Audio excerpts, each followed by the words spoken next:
Good morning, good afternoon and good evening, जो भी मुझे जब भी सुन रहा है उसके अकॉर्डिंग। तो बच्चे, आज हम लोग अपने लेक्चर नंबर 20 पे आ चुके हैं। लेक्चर नंबर 20, और हम लोग पढ़ रहे थे बैंक रिकंसिलिएशन स्टेटमेंट के बारे में। तो मैं ऑलरेडी 2 क्लास ले चुका हूँ बैंक रिकंसिलिएशन स्टेटमेंट में, और बैंक रिकंसिलिएशन स्टेटमेंट में मैंने आपको 2 क्लासेस में बहुत डिटेल में बहुत सारी चीजें पढ़ा चुका हूँ। ठीक है, तो अगर मैं बैंक रिकंसिलिएशन स्टेटमेंट की बात करता हूं तो बच्चे, बैंक रिकंसिलिएशन स्टेटमेंट हम लोग क्यों बनाते हैं? बैंक रिकंसिलिएशन स्टेटमेंट इसलिए बनाते हैं जिससे कि जो भी डिफरेंसेस आ रहे हैं हमारे कैश बुक के बैंक कॉलम में और पासबुक में, वो हम लोग क्या कर सके, रिकंसाइल कर सके। और रिकंसाइल करके जो सारे के सारे डिफरेंसेस होते हैं वो हम कहाँ पे दिखाते हैं? अपने बैंक रिकंसिलिएशन स्टेटमेंट में।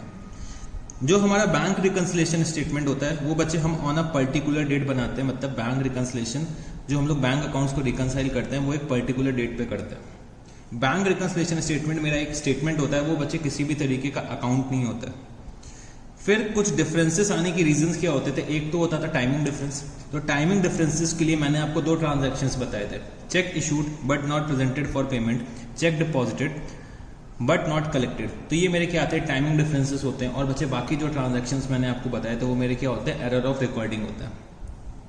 तो मेरे को अपने डिफरेंसेस को क्या करना होता है? बैंक रिकंसिलिएशन स्टेटमेंट में लेकर आना होता है, और अपने कैश बुक और पासबुक के बैलेंस को टैली करने की कोशिश करनी होती है।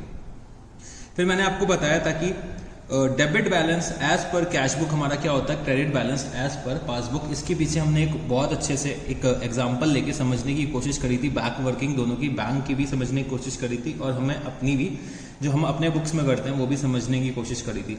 Debit balance as per cash book हमारा क्या होता है? Credit balance as per passbook के बराबर होता है। और credit balance as per cash book हमारा किसके बराबर होता है? Debit balance as per passbook. अगर ये इक्वल नहीं है तो बच्चे हमारे डिफरेंसेस हैं, हमें उनको क्या करना होता है? रिकंसाइल करना होता है। ठीक है, तो जैसे कि debit balance as per cash book और credit balance as per passbook को हम लोग बोलते हैं फेवरेबल बैलेंस, और बच्चे credit balance as per cash book और debit balance as per passbook को हम लोग क्या बोलते हैं? अनफेवरेबल बैलेंस या फिर ओवरड्रॉन बैलेंस। तो अभी तक हम लोग 3 चीजें पढ़ चुके हैं। अगर मैं देखना चाहूं तो 3 केसेस हम लोग पढ़ चुके। मतलब कैश बुक, अगर कैश बुक का डेबिट बैलेंस दे रखा है ओपनिंग में, मतलब मेरे को अगर कैश बुक के डेबिट बैलेंस से शुरू करना है तो वो भी हम लोग पढ़ चुके हैं। अगर कैश बुक के क्रेडिट बैलेंस से करना है क्वेश्चन शुरू, तो मैं भी वो केस भी पढ़ चुका हूं। और अगर पासबुक का डेबिट बैलेंस दे रखा है तो बच्चे ये केस भी हम लोग पढ़ चुके हैं। अब मेरा जो बचा रह गया वो क्या रह गया? Credit balance as per passbook. अगर मेरे को question credit balance as per passbook से शुरू करना हो तो मैंने आपको ये बताया था कि डेबिट बैलेंस अगर मेरे को दे रखा है, whether it is as per cash book और पासबुक, ये मेरे लिए रेलेवेंट नहीं है। अगर डेबिट बैलेंस दे रखा है तो जो आइटम्स ऐड होते हैं वो ऐड करेंगे, जो आइटम्स लेस होते हैं वो हम लेस करेंगे।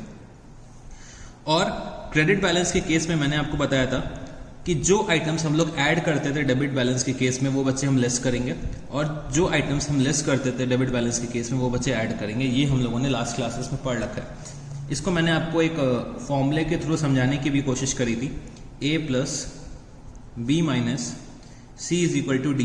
तो a मेरा क्या होता था? डेबिट बैलेंस होता था, और d मेरा क्या होता था? क्रेडिट बैलेंस होता था। तो बच्चे d को निकालने के लिए अब मेरे को क्या करना पड़ेगा? सॉरी, a को निकालने के लिए अब मेरे को क्या करना पड़ेगा? d माइनस बी प्लस सी। तो प्लस वाले आइटम्स अब लेस हो गए और माइनस वाले आइटम्स क्या हो गए? ऐड हो गए। फिर हम लोगों ने एक एक्सेप्शनल सिचुएशन भी देखी थी कि अगर a प्लस बी का जो टोटल है वो अगर लेस देन सी है, अगर a प्लस बी का टोटल लेस देन सी है तो बच्चे जो मेरा d निकल के आता था वो क्या आता था? नेगेटिव में आता था। तो नेगेटिव को हम लोग क्या डिनोट करते हैं? अगर डेबिट से स्टार्टिंग करी है तो बच्चे एंड भी डेबिट से होगा, और अगर क्रेडिट से स्टार्टिंग करी तो बच्चे एंड भी क्रेडिट से होगा। ये चीज हम लोगों ने समझ ली थी लास्ट क्लास में। और सिमिलरली अगर a प्लस बी का टोटल c से ज्यादा है तो मेरा जो d आएगा वो क्या आएगा? पॉजिटिव आएगा। मतलब डेबिट का जो आंसर है वो किस में आएगा? क्रेडिट में आएगा। और अगर क्रेडिट से स्टार्ट कर रहे हैं तो बच्चे एंड किससे होगा? डेबिट से होगा। ये चीजें हम लोगों ने लास्ट क्लास में समझ रखी थी और इसको मैंने बहुत अच्छे से आपको समझाया भी था। ठीक है, तो ये एक्सेप्शन वाला केस था, ये कभी कभी हो सकता है कि ऐसा कुछ हो जाए। तो ये बच्चे जनरली 5% केसेस में आपको दिखेगा, मतलब 5% क्वेश्चन ही आपको दिखेंगे। बट बच्चे 95% पे यही चीज़ें एप्लीकेबल होती हो सकता है ये केस भी आपके एग्जाम में आ जाए, क्योंकि एक बार ये केस भी एग्जाम में आ चुका है। तो हो सकता है आपके अटेम्प्ट में भी आ जाए, तो इसके लिए हमें उसको तैयार करके रखना है। तो ये चीज़ मैंने आपको समझा दी। अब मेरे को जो शुरू करना है वो क्या शुरू करना है, credit balance as per passbook. तो चलो अब हम लोग credit balance as per passbook पे आते हैं। तो मैंने यहाँ पे लिखा credit balance as per passbook, credit balance as per passbook. तो जैसे कि मैंने आपको बता रखा है, अगर मेरे को क्रेडिट बैलेंस दे रखा है तो मेरे लिए ये रेलेवेंट नहीं है, वो एज पर कैश बुक है कि एज पर पासबुक है, वो बच्चे मेरे लिए रेलेवेंट नहीं है। अगर क्रेडिट बैलेंस है तो बच्चे जो आइटम्स हम ऐड करते थे डेबिट बैलेंस के केस में वो हम लेस करेंगे। In case of credit balance जो आइटम हम लेस करते थे डेबिट बैलेंस के केस में वो हम ऐड करेंगे in case of credit balance. तो बस यही चीज़ है accounting treatment point of view से। Accounting treatment point of view से अगर आपको इतना मालूम है तो बच्चे आप क्वेश्चन सॉल्व कर सकते हो, आपको क्वेश्चन सॉल्व करने में कोई दिक्कत नहीं आने वाली है। बट हमें बैक वर्किंग भी समझ में आनी चाहिए कि लॉजिक क्या है, क्या पीछे का लॉजिक है। तो बच्चे credit balance as per passbook को हम लोग क्या बोलते हैं, फेवरेबल बैलेंस। ठीक है, मतलब मेरे बैंक अकाउंट में पैसे ऑलरेडी हैं, इसको हम लोग क्या बोलते हैं, फेवरेबल बैलेंस। ठीक है, फेवरेबल बैलेंस है मेरे पासबुक में। इसका मतलब क्या होगा, मेरे जो कैश बुक होगी, जो मेरी कैश बुक होगी उसमें क्या होना चाहिए, डेबिट बैलेंस होना चाहिए, तभी मेरा पासबुक में क्रेडिट बैलेंस आ रहा है। तो debit balance as per cash book is equal to credit balance as per passbook. अगर ये इक्वल नहीं है तो बच्चे क्या हो रहा है, कुछ डिफरेंसेस अराइज हो रहे हैं, उन डिफरेंसेस को मेरे को क्या करना है, रिकनसाइल करना है। तो चलो मैं आपको कुछ एग्जाम्पल्स के थ्रू इसको समझाने की कोशिश करता हूँ। तो सबसे पहले मैंने लिखा check issued but not presented for payment, check issued but not presented for payment। तो चलो अब हम लोग इसको समझते हैं। तो मैंने यहाँ पे क्या करा, 2 लाइन की छोटी सी कैश बुक बनाई और 2 लाइन की पासबुक बनाई। ठीक है, अच्छा credit balance as per passbook कहाँ पे आ रहा होगा, credit balance as per passbook कहाँ पे आ रहा होगा, तो सर यहाँ पे आ रहा होगा credit balance as per passbook. ठीक है, और कैश बुक में यहाँ पे क्या आना चाहिए, डेबिट बैलेंस आना चाहिए। तो मतलब डेबिट बैलेंस कैश बुक का यहाँ पे आ रहा होगा क्योंकि ये क्रेडिट साइड दे रखा है, और credit balance as per passbook कहाँ पे आना चाहिए, डेबिट साइड आना चाहिए। तो हमने यहाँ पे लिखा credit balance as per passbook और debit balance as per cash book. ठीक है, तो चलो इसमें अमाउंट भी ले लेते हैं, check issued but not presented for payment 1000 rupees. ठीक है, अब समझते हैं ट्रांजैक्शन को। तो बच्चे मैंने चेक इशू करी बट वो अभी तक पेमेंट के लिए प्रेजेंट नहीं हुई है। तो मैंने क्या करा होगा, जब चेक इशू करा होगा तो 1000 रुपीज़ यहाँ पे अपने पेमेंट साइड पे लिख दिया होगा कैश बुक के। बट बच्चे अभी तक वो चेक है वो बैंक में प्रेजेंट नहीं हुई है पेमेंट के लिए, तो मतलब मेरे पासबुक में तो ये डेबिट नहीं हुई होगी। तो जो ये मेरे कैश बुक का बैलेंस होगा वो बच्चे कम हो गया होगा, और जो ये पासबुक का बैलेंस होगा वो बच्चे 1000 रुपये से ज़्यादा होगा। जो मेरे पासबुक का बैलेंस होगा वो 1000 रुपीज़ से ज़्यादा होगा। और बच्चे मैं कहाँ से शुरू कर रहा हूँ, credit balance as per passbook से शुरू कर रहा हूँ। तो मतलब मेरे को debit balance as per cash book पे जाना है, मतलब मेरे को पासबुक से कैश बुक में जाना है, मेरे को पासबुक से कैश बुक में जाना है। तो यहाँ पे 1000 रुपये से बैलेंस क्या है, ज़्यादा है, यहाँ पे 1000 रुपये से बैलेंस कम है। तो मैं क्या करूँगा, बैलेंस को टैली करने के लिए जो 1000 रुपये ज़्यादा है मैं क्या करूँगा, 1000 अगर माइनस कर देता हूँ पासबुक के बैलेंस से, तो बच्चे मेरे कैश बुक के बैलेंस से क्या होगा, टैली हो जाएगा। तो जब हम लोग डेबिट बैलेंस के केस में करते थे, जब हमारा डेबिट बैलेंस दे रखा होता था whether it is as per passbook या फिर कैश बुक, तब बच्चे ये आइटम्स को हम क्या करते थे, ऐड करते थे। बट ये क्रेडिट बैलेंस दे रखा है क्रेडिट बैलेंस दे रखा है, इसलिए हम लोग क्या करेंगे, लेस करेंगे। यही मैंने आपको जब फॉर्मेट भी नोट कराया था तो मैंने फॉर्मेट में भी दिखाया था कि ये आइटम जो हम क्या करते हैं, ऐड करते हैं डेबिट बैलेंस के केस में, बट क्रेडिट बैलेंस के केस में हम लोग क्या करेंगे, लेस करेंगे। तो हम लोग directly treatment point of view से भी कर सकते हैं। मेरे को माइनस मालूम है कि डेबिट बैलेंस में ये ऐड होता है तो बच्चे क्रेडिट बैलेंस में लेस होगा, बट हमने क्या करा, इसके पीछे का लॉजिक भी एक बार समझ लिया, जिससे कि बाद में कभी फ्यूचर में मेरे को दिक्कत ना आए। तो ये हो गया मेरा एक ट्रांजैक्शन। चलो और ट्रांजैक्शंस देखते हैं। तो transaction number 2, check deposited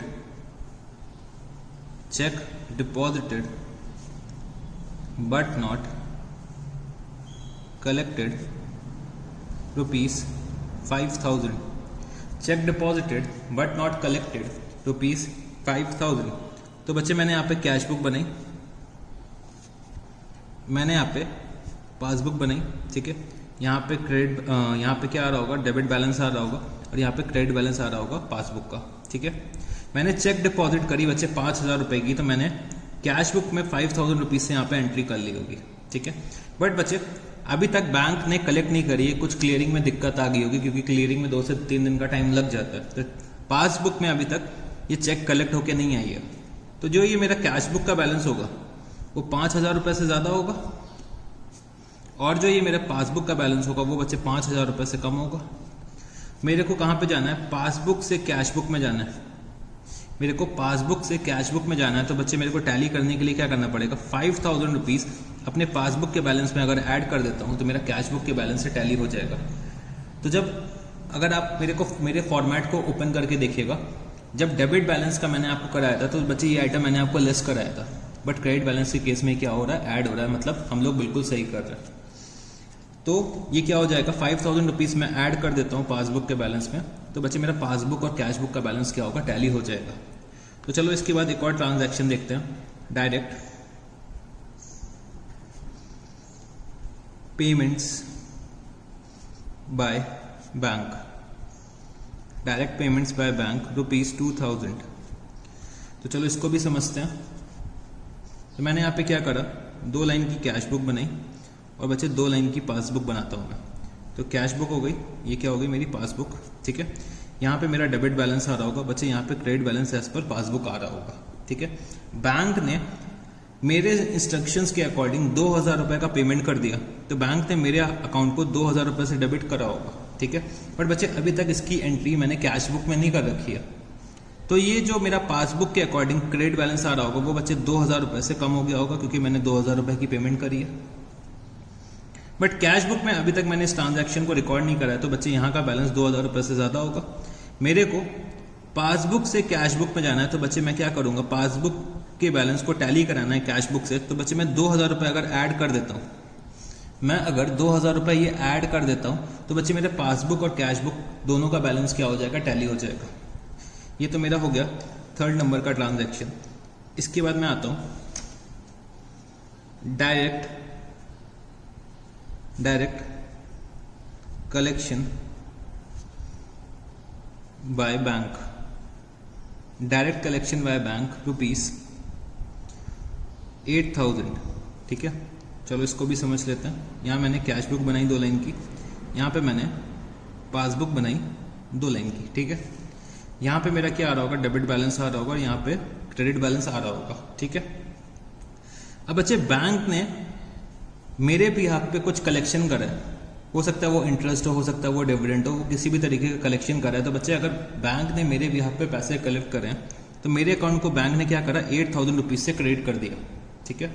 8000 rupees से क्रेडिट कर दिया, तो बच्चे जो ये पासबुक का बैलेंस है वो 8000 रुपीज़ से बढ़ गया, बट अभी तक इसकी कोई भी एंट्री नहीं हो रखी है कैश बुक में। तो जो ये कैश बुक का बैलेंस आ रहा होगा वो बच्चे 8000 रुपये से कम होगा, वो 8000 रुपये से कम होगा। तो बच्चे मेरे को पासबुक से कैश बुक पे जाना है, पासबुक से कैश बुक में जाना है, तो बच्चे मेरे को पासबुक का बैलेंस कैश बुक में से टैली करना है। तो मेरे को पासबुक का बैलेंस 8000 रुपीज़ से क्या करना पड़ेगा, लेस करना पड़ेगा। तो डायरेक्ट कलेक्शन बाय बैंक को अगर कोई करता है credit balance as per passbook के केस में, या फिर मतलब किसी कैसे भी करके क्रेडिट बैलेंस दे रखा है, whether it is as per cash book या पासबुक, तब भी क्या होगा, ये आइटम लेस ही होगा, तब भी क्या होगा, ये आइटम लेस होगा। अगर मैं आपको credit balance as per cash book के केस में बताता हूँ, ये सेम आइटम लेस ही होगा। चलो एक बार मैं दिखा भी देता हूँ आपको, जिससे आपको क्लैरिटी हो जाए, बस लॉजिक पीछे का चेंज होता है और कुछ भी नहीं है। तो चलो इसको भी मैं एक बार समझा देता हूँ। अच्छा, credit balance as per cash book का मतलब क्या होता है, ओवरड्रॉन बैलेंस। तो ओवरड्रॉन बैलेंस मेरा यहाँ पे आ रहा होगा और पासबुक का यहाँ पे आ रहा होगा, ठीक है। 8000 रुपये का बैंक ने कलेक्शन करा, मतलब मेरे अकाउंट को 8000 रुपये से क्रेडिट करा, 8000 रुपये से क्रेडिट करा। तो बच्चे जो ये मेरा ओवरड्रॉन बैलेंस होगा वो 8000 रुपये से कम हो गया। ये जो ओवरड्रॉन बैलेंस है वो बच्चे मेरा 8000 रुपये से कम हो गया। यहाँ पे ओवरड्रॉन बैलेंस जो होगा वो बच्चे 8000 रुपये से ज़्यादा होगा। यहाँ पे ओवरड्रॉन बैलेंस क्या होगा, 8000 रुपये से ज़्यादा होगा। और बच्चे मैं अब कहां पे जा रहा हूं, कैश बुक से पासबुक जा रहा हूं। इस केस में अभी तक मैं क्या पढ़ रहा था, पासबुक से कैश बुक जा रहा था। Credit balance as per cash book के केस में मैं कैश बुक से पासबुक में जा रहा हूं और यहां पे मैं पासबुक से कैश बुक में आ रहा हूं। समझने की कोशिश करना। तो यहाँ पे अगर मैं कैश बुक से पासबुक जाता हूँ तो बच्चे यहाँ पे ओवरड्रॉन बैलेंस है वो 8,000 रुपये से क्या है, ज़्यादा है, और यहाँ पे ओवरड्रॉन बैलेंस 8,000 रुपये से कम है। तो अगर मैं कैश बुक से पासबुक जाता हूँ तो तब भी मैं क्या करूँगा, 8,000 रुपीज़ लेस करूँगा। तो मैं credit balance as per passbook के केस में भी लेस कर रहा था और यहाँ पे भी लेस कर रहा हूँ। तो मतलब ट्रीटमेंट तो सेम हो रहा है, बस लॉजिक बिहाइंड का चेंज हो रहा है। इसमें हम लोग क्या कर रहे थे, इसमें एक्चुअली में मेरे पास बैलेंस है, मेरे पास credit balance as per passbook के केस में मेरे पास एक्चुअली में बैंक अकाउंट में बैलेंस है, बट बच्चे यहाँ पे क्या है, ओवरड्रॉन बैलेंस है।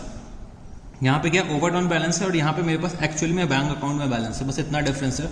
और इसी वजह से दोनों की जो लॉजिक होता है वो चेंज हो जाता है, बट ट्रीटमेंट जो होगा वो सेम होगा। मतलब क्रेडिट बैलेंस दे रखा है तो मेरे को ये रेलेवेंट नहीं है कि एज पर कैश बुक है या पासबुक है, बस मेरे को मालूम होना चाहिए कि क्या करना है, इसको लेस करना है।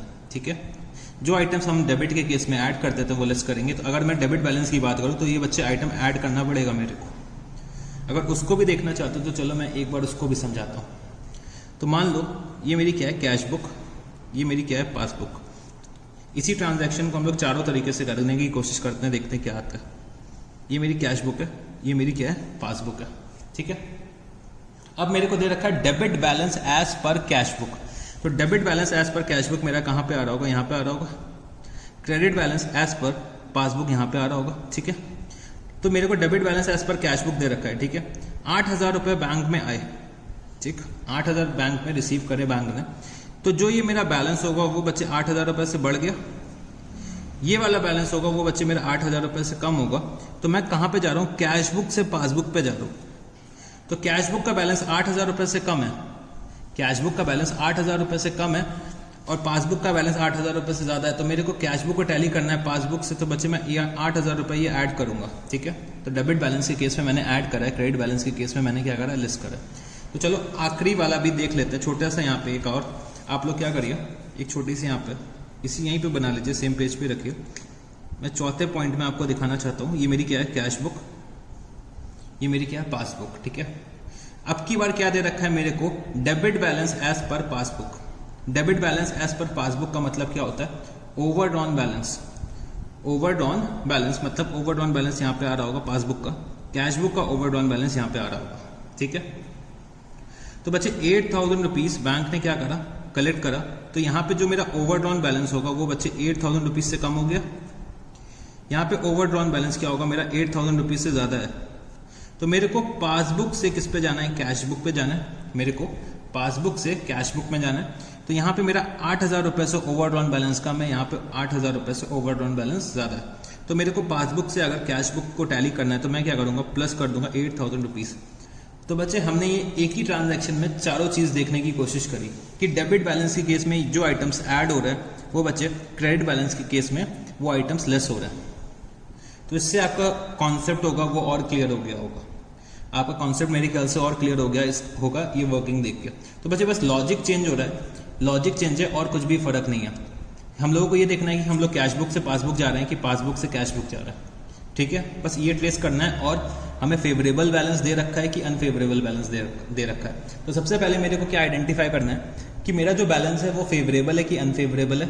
उसके बाद मैं कैश बुक से पासबुक में जा रहा हूँ कि पासबुक से कैश बुक में जा रहा हूँ। तो ये तो हो गया लॉजिक की बात। वरना मेरे को पता है अगर डेबिट बैलेंस का केस है तो डेबिट बैलेंस में जो आइटम्स ऐड होते हैं वो बच्चे क्रेडिट आइटम में वो आइटम्स लेस होते होंगे, और अगर जो आइटम्स लेस होते हैं डेबिट बैलेंस के केस में वो बच्चे ऐड होंगे क्रेडिट बैलेंस के केस में। तो इससे हमने क्या करा, अपने लॉजिक को और स्ट्रॉन्ग कर लिया। अब क्या करना है, मेरे को एक क्वेश्चन करवाना है आपको credit balance as per passbook के केस में। तो चलो हम लोग ओपन करते हैं क्वेश्चन नंबर। तो बच्चे क्वेश्चन नंबर 4 को ओपन करना आप लोग। क्वेश्चन नंबर 4 तो क्या दे रखा है, prepare a bank reconciliation statement of Shri Hari as on 31 March 2018। तो बैलेंस एज पर पासबुक क्या है, 10,000 रुपए। तो बच्चे बैलेंस एज पर पासबुक का मतलब क्या हो गया, ये मेरा फेवरेबल बैलेंस है, मतलब मेरा क्रेडिट बैलेंस दे रखा हुआ है। इसके बाद bank collected a cheque of ₹500 on behalf of Shri Hari but wrongly credited it to Shri Hari's account another customer bank. तो बच्चे 500 रुपये मेरे बिहाफ पे बैंक ने कलेक्ट करा और बच्चे किसी और श्री हरि के अकाउंट में क्रेडिट कर दिया, वो बच्चे बैंक का कस्टमर था, ठीक है। इसके बाद bank recorded a cash deposit of ₹1589 as 1598. Withdrawal column of the passbook undercast by ₹100. The credit balance of ₹1500 on page 5 was recorded on page 6 as debit balance. इसके बाद क्या दे रखा हुआ है? The payment of a check of ₹350 was recorded twice in the passbook. The passbook showed a credit for a check of ₹1000 deposited by Sri Hari, another customer of the bank. Another customer of the bank. और बच्चे जो ये question है वो ICAI RTP नवंबर 18 में आ चुका है, तो हो सकता है ऐसा क्वेश्चन हमें एग्जाम में भी देखने को मिल जाए। तो RTP नवंबर 18 का क्वेश्चन है, रिवीजन टेस्ट पेपर्स जो इंस्टीट्यूट इशू करता है एग्जाम से पहले, उसका क्वेश्चन है। तो चलो हम लोग इस क्वेश्चन को शुरू करते हैं। तो सबसे पहले जब मैंने क्वेश्चन को रीड आउट करा तो मैंने देखा कि ये जो क्वेश्चन दे रखा है वो क्या है, बैलेंस एज पर पासबुक दे रखा हुआ है, ठीक है, मतलब credit balance as per passbook का क्वेश्चन है। तो क्रेडिट बैलेंस जैसे ही मैंने देखा क्रेडिट बैलेंस का क्वेश्चन है, मतलब मैंने क्या सोचा कि जो आइटम्स हम ऐड करते थे वो हम लेस करेंगे, जो आइटम्स हम लेस करते थे वो हम ऐड करेंगे। ये तो हो गया ट्रीटमेंट के पॉइंट ऑफ व्यू से, बट बच्चे मैं आपको लॉजिक भी इसके पीछे का समझाऊंगा, आप लोग बिल्कुल भी परेशान ना हो। तो हम लोग आते हैं क्वेश्चन नंबर 4 पे। मैं बनाने क्या जा रहा हूँ, bank reconciliation statement, bank reconciliation statement, bank reconciliation statement as on 31st March 2018, as on 31st March 2018, particulars, amount, particulars, amount और amount, ठीक है। चलो जी तो शुरू करते हैं। तो आप लोग भी मेरे साथ कॉलम्स को ड्रॉ कर लीजिए। तो आप लोगों ने कॉलम्स को ड्रॉ कर लिया होगा। तो चलो अब हम लोग ये क्वेश्चन को शुरू करते हैं। तो सबसे पहले मैंने क्या लिखा, credit balance as per passbook, credit balance as per passbook कितना, 10,000 रुपीज़, कितना 10,000 रुपीज़। इसके बाद मेरे को कुछ आइटम्स ऐड करने होते हैं और बच्चे मैंने थोड़ी सी लाइन छोड़ी और मैंने यहाँ पे लिखा लेस। अब चलो एक एक ट्रांजैक्शन को रीड आउट करते हैं और देखते हैं कौन सा ट्रांजैक्शन मेरे को ऐड करना है, कौन सा ट्रांजैक्शन मेरे को लेस करना है। तो सबसे पहला जो ट्रांजैक्शन दे रखा हुआ है वो क्या है, bank collected a cheque of ₹500 on behalf of Shri Hari but wrongly credited to Shri Hari's account another customer of bank. तो चलो इसको समझते हैं। तो मेरे साथ आप लोग आ जाइए वर्किंग नोट पर। मैंने यहाँ पे लिखा working note number 1, working note number 1। तो मैंने क्या करा, सबसे पहले एक कैश बुक बनाई और एक पासबुक बनाई 2 लाइन की, ठीक है। तो credit balance as per cash book दे रखा है, मतलब यहाँ पे आ रहा होगा, और debit balance as per cash book यहाँ पे आना चाहिए, ठीक है। तो बच्चे श्री हरि जी ने एक चेक डिपॉजिट करी है 500 रुपीज़ की, तो बच्चे यहाँ पे एंट्री करी होगी 500 रुपीज़ की कैश बुक में। बट बैंक ने क्या करा, गलती से ये जो 500 रुपीज़ की चेक है वो बच्चे किसी और श्री हरि के अकाउंट में क्रेडिट कर दी, कि कोई और हमारा श्री हरि होगा जिनका अकाउंट चल रहा होगा बैंक में, तो अनदर श्री हरि के अकाउंट में 500 रुपीज़ गलती से क्रेडिट कर दिया। तो वो बच्चे बाद में बैंक इसको सही करेगा, लेटर ऑन बैंक इसको सही करेगा जब हम बैंक को इन्फॉर्म करेंगे कि बैंक आपने ये गलती करी है, वो बैंक सही करेगा। बट तब तक के लिए मेरे को अपना स्टेटमेंट जो है वो टैली तो करना है, मतलब मेरे को अपने कैश बुक और पासबुक का बैलेंस तो तब तक टैली करना पड़ेगा। मैं बैंक को तो बाद में बताऊंगा। फॉर एग्जांपल अगर आज बैंक हॉलीडे है तो बच्चे जब बैंक खुलेगा तभी तो मैं उनको बताऊंगा कि ये आपने गलत करा। बट बच्चे मैं बैंक रिकंसिलिएशन स्टेटमेंट तो आज ही बना रहा हूँ, तो बच्चे मेरे को अपने कैश बुक और पासबुक का बैलेंस क्या कराना पड़ेगा, टैली कराना पड़ेगा। तो जब मैंने यहाँ देखा तो ये जो मेरा कैश बुक का बैलेंस है वो बच्चे 500 रुपये से ज़्यादा है, और जो ये मेरा पासबुक का बैलेंस है वो बच्चे 500 रुपये से क्या है, कम है। तो मैं कहाँ पे जा रहा हूँ, पासबुक से कैश बुक जा रहा हूँ। मैं कहाँ पे जा रहा हूँ, पासबुक से कैश बुक पे जा रहा हूँ। तो मेरे को क्या करना पड़ेगा, ये 500 रुपीज़ ऐड करने पड़ेंगे, क्योंकि कैश बुक का बैलेंस 500 से ज़्यादा है, पासबुक का बैलेंस 500 रुपये से कम है। तो मैंने क्या करा, यहां पे ऐड पे लिखा check deposited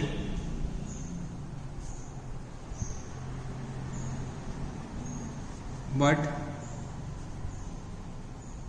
wrongly credited by bank in another account amount कितना दे रखा हुआ है 500 रुपीज, ठीक है 500 रुपीज। इसके बाद जो मेरे को ट्रांजैक्शन दे रखा हुआ है bank recorded a cash deposit of rupees 1589 S 1598। तो चलो हम लोग आते हैं वर्किंग नोट नंबर 2 पे। मैंने यहाँ पे लिखा कैश बुक और पासबुक, दो लाइन की मैंने कैश बुक और पासबुक बना ली। यहाँ पे मेरा डेबिट बैलेंस आ रहा होगा, यहाँ पे क्रेडिट बैलेंस आ रहा होगा, ठीक है। तो क्या दे रखा हुआ है कि bank recorded a cash deposit of rupees 1589 S 1598। तो बच्चे मेरे को कैश डिपॉजिट कितने का मिला, 1589 का मिला। वो बच्चे मैंने यहाँ पे कैश बुक में रिकॉर्ड कर लिया। कैश बुक में मैंने 1589 रिकॉर्ड कर लिया, बट बैंक ने गलती से 1598 रिकॉर्ड कर लिया। तो बच्चे जो ये बैंक का बैलेंस होगा वो 9 रुपीज से इंक्रीज हो गया होगा, क्योंकि जो डिफरेंस आ रहा है वो कितना आ रहा है 9 रुपीज का आ रहा है। और कैश बुक का जो बैलेंस होगा वो बच्चे 9 रुपए से कम होगा। तो मेरे को पासबुक से कैश बुक जाना है, तो बच्चे मैं क्या करूंगा -9। मैं क्या करूंगा -9। तो मैंने यहाँ पे लिखा लेस वाले कॉलम पे wrong recording by bank, wrong recording by bank. और मैं क्या लिख सकता हूँ 1598 माइनस 1589 कितना आएगा 9 रुपीज, ये आ जाएगा, ठीक है।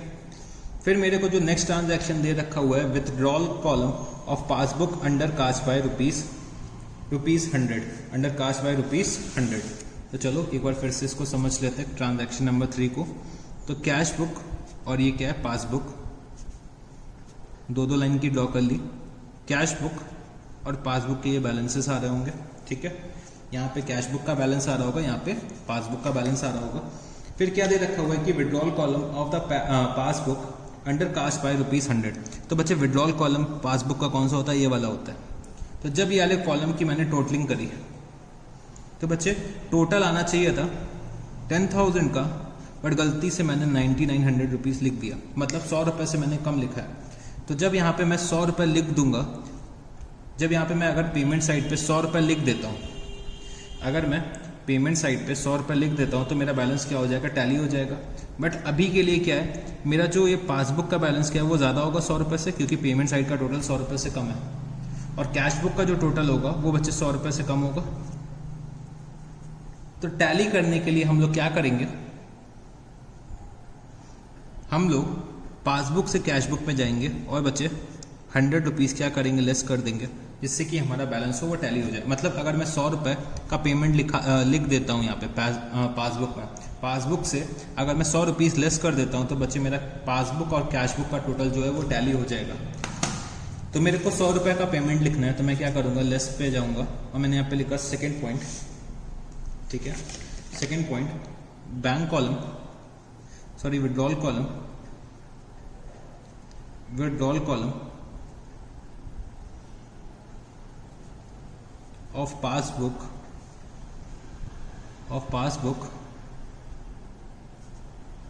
undercast,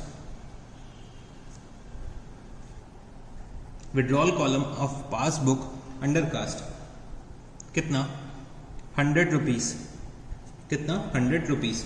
इसके बाद क्या ट्रांजैक्शन दे रखा हुआ है, the credit balance of rupees 1500 on page 5 was recorded on page 6 as debit balance. तो चलो हम लोग इसको भी समझते हैं क्या दिक्कत आ रही है। तो मैंने यहाँ पे लिखा 4th पॉइंट और मैंने यहाँ पे पासबुक बनाई, ठीक है। मेरे पासबुक में जो पेज नंबर 5 था उसमें यहाँ पे क्रेडिट बैलेंस आ रहा था। क्रेडिट बैलेंस कितना आ रहा था, 1500 रुपीज़ का यहाँ पे क्रेडिट बैलेंस आ रहा था। तो बच्चे जब मैं नेक्स्ट पेज पे इसको कैरी फॉरवर्ड कर रहा था तो बच्चे मेरे को यहाँ पे 1500 रुपीज़ का बैलेंस लिखना चाहिए था। बट गलती से मैं क्रेडिट साइड की जगह मैंने गलती से डेबिट साइड पे 1500 रुपीज़ लिख दिया। मैंने 1500 रुपीज़ गलती से डेबिट साइड पे लिख दिया। अब बच्चे मेरे को इस एरर को सही करना है तो मैं क्या करूँगा, पहले मैं 1500 को ख़त्म करने के लिए 1500 जो डेबिट साइड मैंने लिख रखा है इसके इफेक्ट को ख़त्म करने के लिए मैं 1500 क्रेडिट साइड पे लिख दूंगा। ठीक है। और बच्चे मेरे को ओरिजिनल वाला भी तो 1500 लिखना था, तो मैं यहाँ पे क्या करूँगा, 1500 एक और बार लिख दूंगा तो मेरा क्या होगा, टैली हो जाएगा। मतलब 1500 जो मैंने गलत लिखा था उसको नलीफाई करने के लिए 1500 रुपये यहाँ पे लिखा। 1500 रुपये तो मेरे को ओरिजिनली से लिखना ही था, 1500 रुपये तो मेरे को क्रेडिट बैलेंस पे लेकर ही आना था, तो वो मैंने 1500 रुपये और लिख दिया। तो टोटल अगर मैं करूँगा तो मैं कितना आएगा, 3000 रुपीज़ से मैं क्या कर दूँ, ऐड कर दूँ। मतलब 1500 डेबिट था तो 1500 डेबिट को मेरे को 1500 क्रेडिट बनाना है, तो 1500 डेबिट साइड है और 3000 क्रेडिट साइड है। तो बच्चे मेरा 1500 नेट में आएगा कि नहीं आएगा क्रेडिट साइड में, 1500 डेबिट साइड पे 3000 क्रेडिट साइड में, तो नेट में मेरा 1500 बैलेंस आ जाएगा क्रेडिट साइड में। तो मेरे को क्या करना पड़ेगा, 3000 रुपीज़ को ऐड करना पड़ेगा, 3000 रुपीज़ को ऐड करना पड़ेगा, जिससे कि मेरा जो एरर है वो खत्म हो जाए और मेरा पासबुक का बैलेंस किससे मैच हो जाए, कैश बुक से मैच हो जाए। तो मैं क्या लिख सकता हूं, रॉन्ग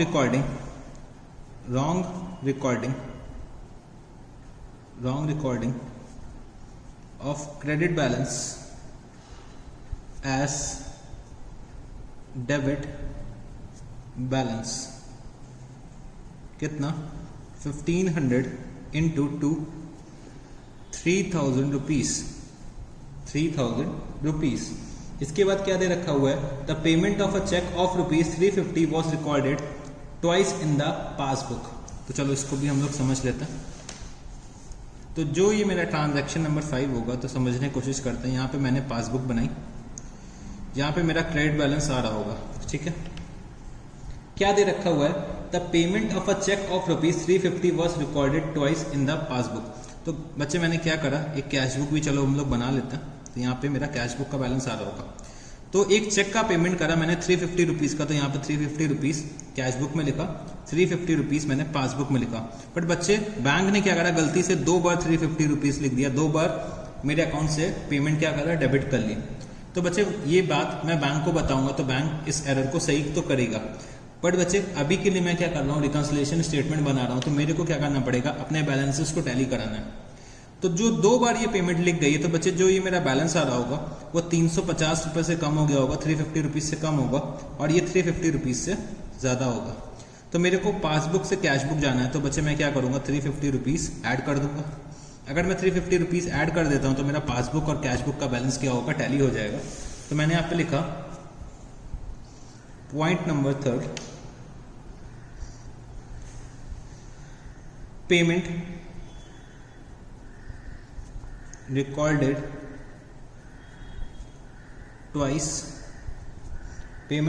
twice in पासबुक, कितना, 350 रुपीज़। इसके बाद क्या दे रखा हुआ है, transaction number G, the passbook showed a credit for a cheque of ₹1000 deposited by Shrihari, another customer of the bank. तो चलो इस ट्रांजैक्शन नंबर 6 को भी एक बार समझते हैं। तो मैंने यहाँ पे ट्रांजैक्शन नंबर 6 के लिए 2 लाइन की कैश बुक और 2 लाइन की यहाँ पे पासबुक बनाई। ठीक है, कैश बुक और पासबुक, यहाँ पे मेरा बैलेंसेस आ रहे होंगे। ठीक है, तो बच्चे एक और कस्टमर होगा बैंक का जिसका नाम श्रीहरि था, उसने क्या करा होगा, अपने बैंक में 1000 रुपीज़ डिपॉजिट करे, मतलब another customer of the bank ने क्या करा, 1000 रुपीज़ डिपॉजिट करे होंगे अपने बैंक अकाउंट में। बट गलती से बच्चे बैंक में क्या हो गया, नाम का कंफ्यूजन हो गया और बैंक ने मेरे अकाउंट में 1000 रुपीज़ दे दिया। तो बच्चे ये एरर जो बैंक ने करी है वो बाद में बैंक सही करेगा, बट अभी के लिए मैं बैंक रिकंसिलिएशन स्टेटमेंट बना रहा हूँ। तो मेरा जो ये बैलेंस होगा वो बच्चे 1000 रुपीज़ से ज़्यादा होगा, और ये जो बैलेंस होगा वो 1000 रुपीज़ से क्या होगा, कम होगा। तो मेरे को पासबुक से कैश बुक जाना है, तो बच्चे मेरे को क्या करना पड़ेगा, 1000 रुपीज़ लेस करना पड़ेगा। तो चलो मैंने यहाँ पे लिखा 3rd पॉइंट, रॉन्ग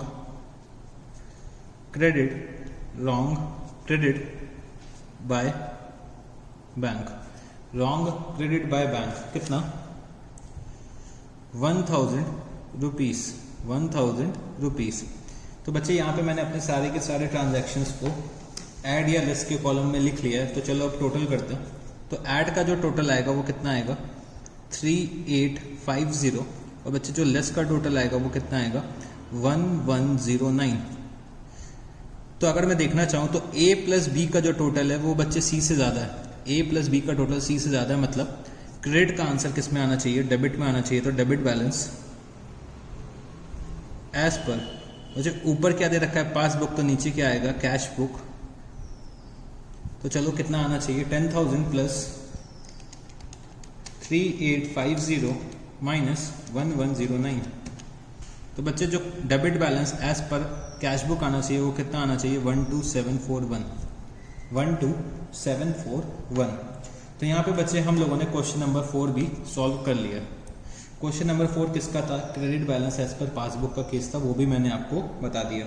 तो बच्चे हमने सारे केसेस कर लिए, debit balance as per cash book, credit balance as per passbook, या फिर credit balance as per cash book और debit balance as per passbook. ये के सारे केसेस मैंने कर लिए और हमें इसके पीछे का लॉजिक भी समझ में आ गया। और मेरे को ये भी पता है कि अगर हम लोग डायरेक्टली भी करना चाहें तब भी कर सकते हैं, मतलब जो आइटम्स डेबिट बैलेंस के केस में ऐड होंगे वो लेस होंगे किसमें, क्रेडिट बैलेंस के केस में। जो आइटम्स डेबिट बैलेंस के केस में लेस होते थे वो बच्चे क्रेडिट बैलेंस के केस में ऐड होंगे। चाहे आप इस क्वेश्चन को देख लीजिए, इसमें भी यही हुआ है, ठीक है।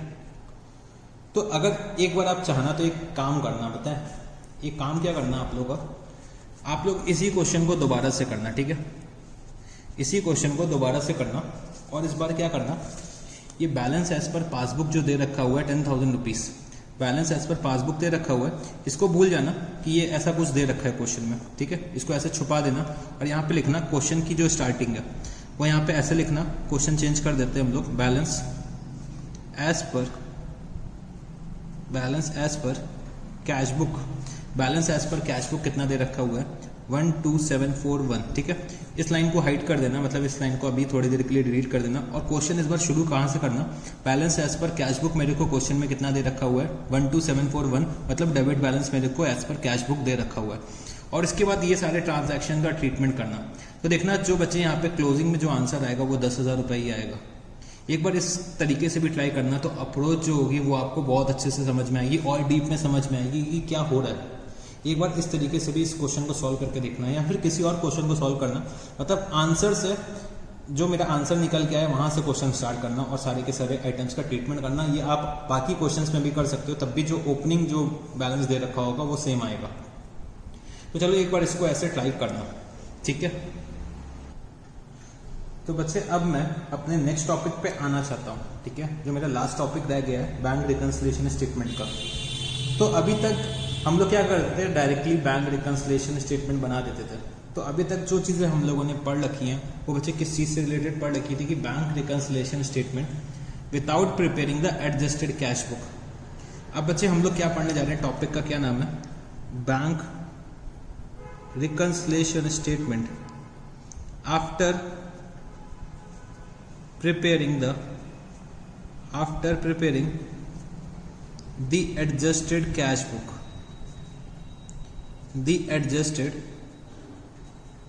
book, तो हम लोग बैंक रिकंसिलिएशन स्टेटमेंट तो बनाएंगे बट बच्चे एडजस्टेड कैश बुक भी साथ ही साथ बना के चलेंगे। तो सर ये एडजस्टेड कैश बुक क्या होता है, तो चलो बच्चे मैं अभी आपको वही बताने जा रहा हूँ, एडजस्टेड कैश बुक के बारे में बताने जा रहा हूँ, उसके पीछे का लॉजिक बताने जा रहा हूँ, ठीक है। अब समझने की कोशिश करना, जब हम लोग बैंक रिकंसिलिएशन स्टेटमेंट बनाते हैं तो बच्चे दो केस होते हैं, ठीक है। बैंक रिकंसिलिएशन स्टेटमेंट जब हम लोग बनाते हैं तो बच्चे दो केस अराइज होता है। एक तो होता है कि हम लोग एक फिक्स टाइम पीरियड पे बना रहे हैं, मतलब हम लोग मंथली या वीकली या फिर हर 2 महीने में बना रहे हैं। लेट्स टेक हम लोग क्या करते हैं, एक बैंक रिकंसिलिएशन स्टेटमेंट मंथली बनाते हैं, ठीक है। और बच्चे जो एक बैंक रिकंसिलिएशन स्टेटमेंट होता है वो बच्चे ईयर एंड पे बनता है, ठीक है, ईयर एंड पे बनता है। और मेरा क्या होता है, यहाँ पे फाइनेंशियल ईयर खत्म होता है, इसके बाद मैं क्या करता हूँ, अपने फाइनल अकाउंट्स बनाता हूँ, अपना ट्रेडिंग अकाउंट बनाता हूँ, प्रॉफिट एंड लॉस अकाउंट बनाता हूँ, उसके बाद बैलेंस शीट बनाता हूँ। और उसके बाद क्या होता है ना, वो बच्चे बैलेंस शीट और मेरे जो प्रॉफिट एंड लॉस और जो बैलेंस शीट होती है वो मेरे जो ऑडिटर्स होते हैं, वो बच्चे मेरे बैलेंस शीट और प्रॉफिट एंड लॉस का ऑडिट करते हैं।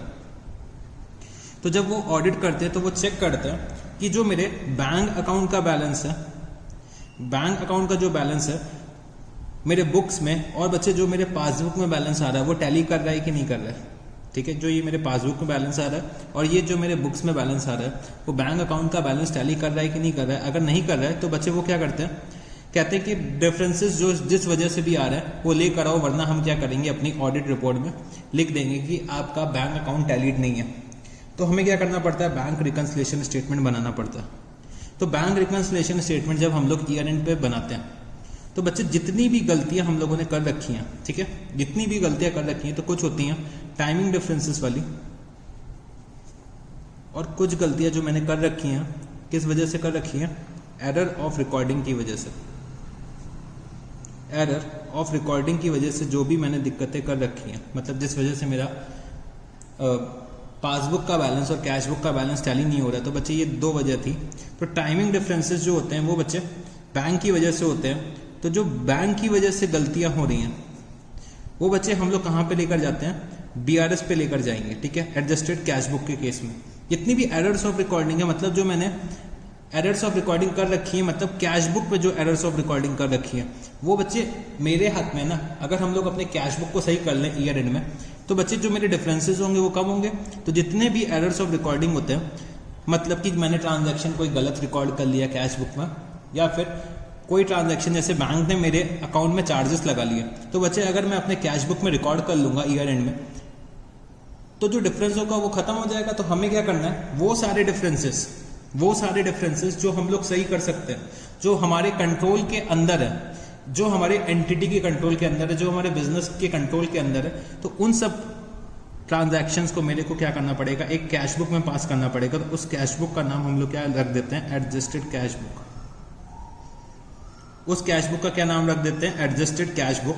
और बच्चे जितने भी मेरे टाइमिंग डिफरेंसेस आ रहे हैं, जितनी भी गलतियां बैंक की वजह से हो रही हैं, बैंक के पासबुक में जो गलतियां हैं और जो टाइमिंग डिफरेंसेस हैं, वो बच्चे मैं कहां पे लेकर जाऊंगा, बैंक रिकंसिलिएशन स्टेटमेंट में लेकर जाऊंगा।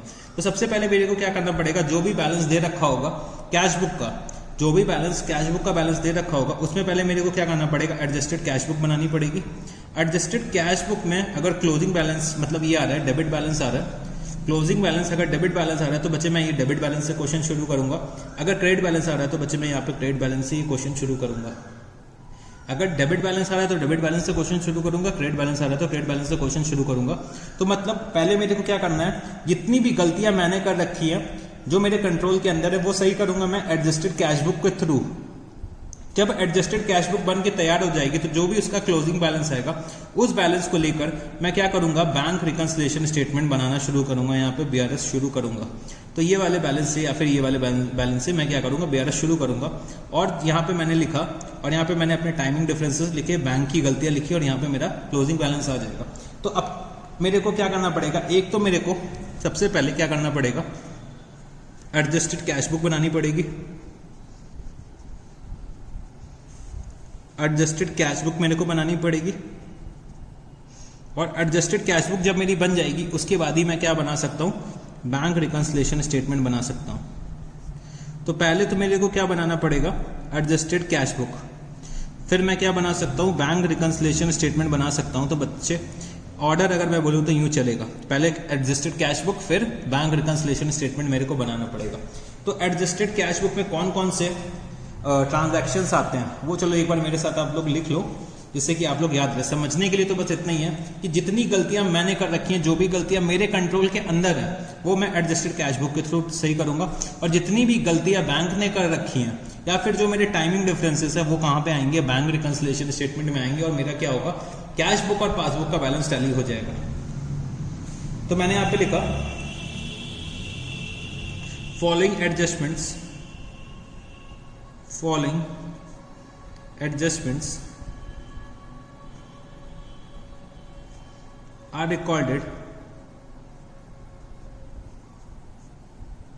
are recorded in adjusted cash book.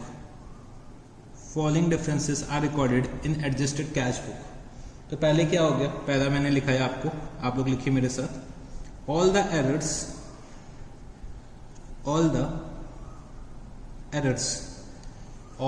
errors like wrong amount recorded in cash book, wrong amount recorded in cash book, wrong amount recorded in cash book, entry posted twice, entry posted twice in cash book,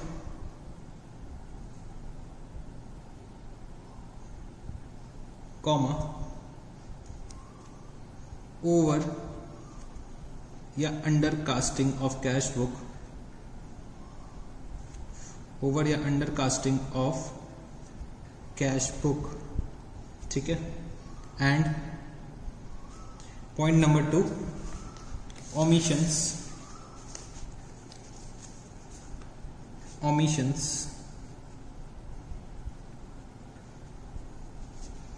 like bank charges, like bank charges recorded in the passbook only, recorded in the passbook only, या फिर interest debited by the bank, या फिर direct receipt, direct receipt और payment by the bank, या फिर dishonour of cheque, oblique bills etc. by the cash book, by the cash book are taken into care, are taken into care। मतलब जो भी transactions मेरी गलती की वजह से हो रहा है, मतलब जो ट्रांजैक्शंस मैंने कैश बुक में गलत रिकॉर्ड कर लिए हैं, या फिर जो ट्रांजैक्शंस मैं कैश बुक में रिकॉर्ड करने से भूल गया हूं, मतलब ओमिशंस, मतलब मैंने क्या लिखा है आपको, ऑल द एरर्स, जितनी भी मेरे से गलतियां हो रखी हैं, या फिर जो ट्रांजैक्शंस मेरे से रिकॉर्ड होने से रह गए वो मेरे को क्या करना है, एडजस्टेड कैश बुक में पहले रिकॉर्ड करना है। फिर जो एडजस्टेड कैश बुक का बैलेंस होगा मेरे को कहाँ ट्रांसफर करना है, बैंक रिकंसिलिएशन स्टेटमेंट में, और बैंक रिकंसिलिएशन स्टेटमेंट में मेरे को अपने कैश बुक और पासबुक का बैलेंस क्या करना है, टैली करना है, ठीक है। तो यहाँ पे अगर मैं लिखना चाहूँ तो और क्या लिख सकता हूँ, एक यहाँ पे नोट लिखना, नोट, नोट क्या लिखेंगे, errors occurring in, errors occurring in the passbook, errors occurring in the passbook are not to be adjusted, are not to be adjusted in the cash book। मतलब बैंक ने अगर कोई गलती कर रखी है तो वो बच्चे मैं अपने कैश बुक में एडजस्ट नहीं कर सकता। अगर बैंक की गलती को मैंने कैश बुक में एडजस्ट कर लिया तो बच्चे जब वो बैंक अपनी गलती बाद में सही करेगा तो बच्चे मेरे को दोबारा से कैश बुक में सही नहीं करना पड़ेगा। तो बच्चे मैं बैंक की गलतियों को क्यों इनकॉर्पोरेट करूं अपने कैश बुक में, तो मेरे को बैंक की गलतियों को इनकॉर्पोरेट नहीं करना है अपने कैश बुक में। तो मैंने यही चीज़ लिखी है, all the adjustments, all the adjustments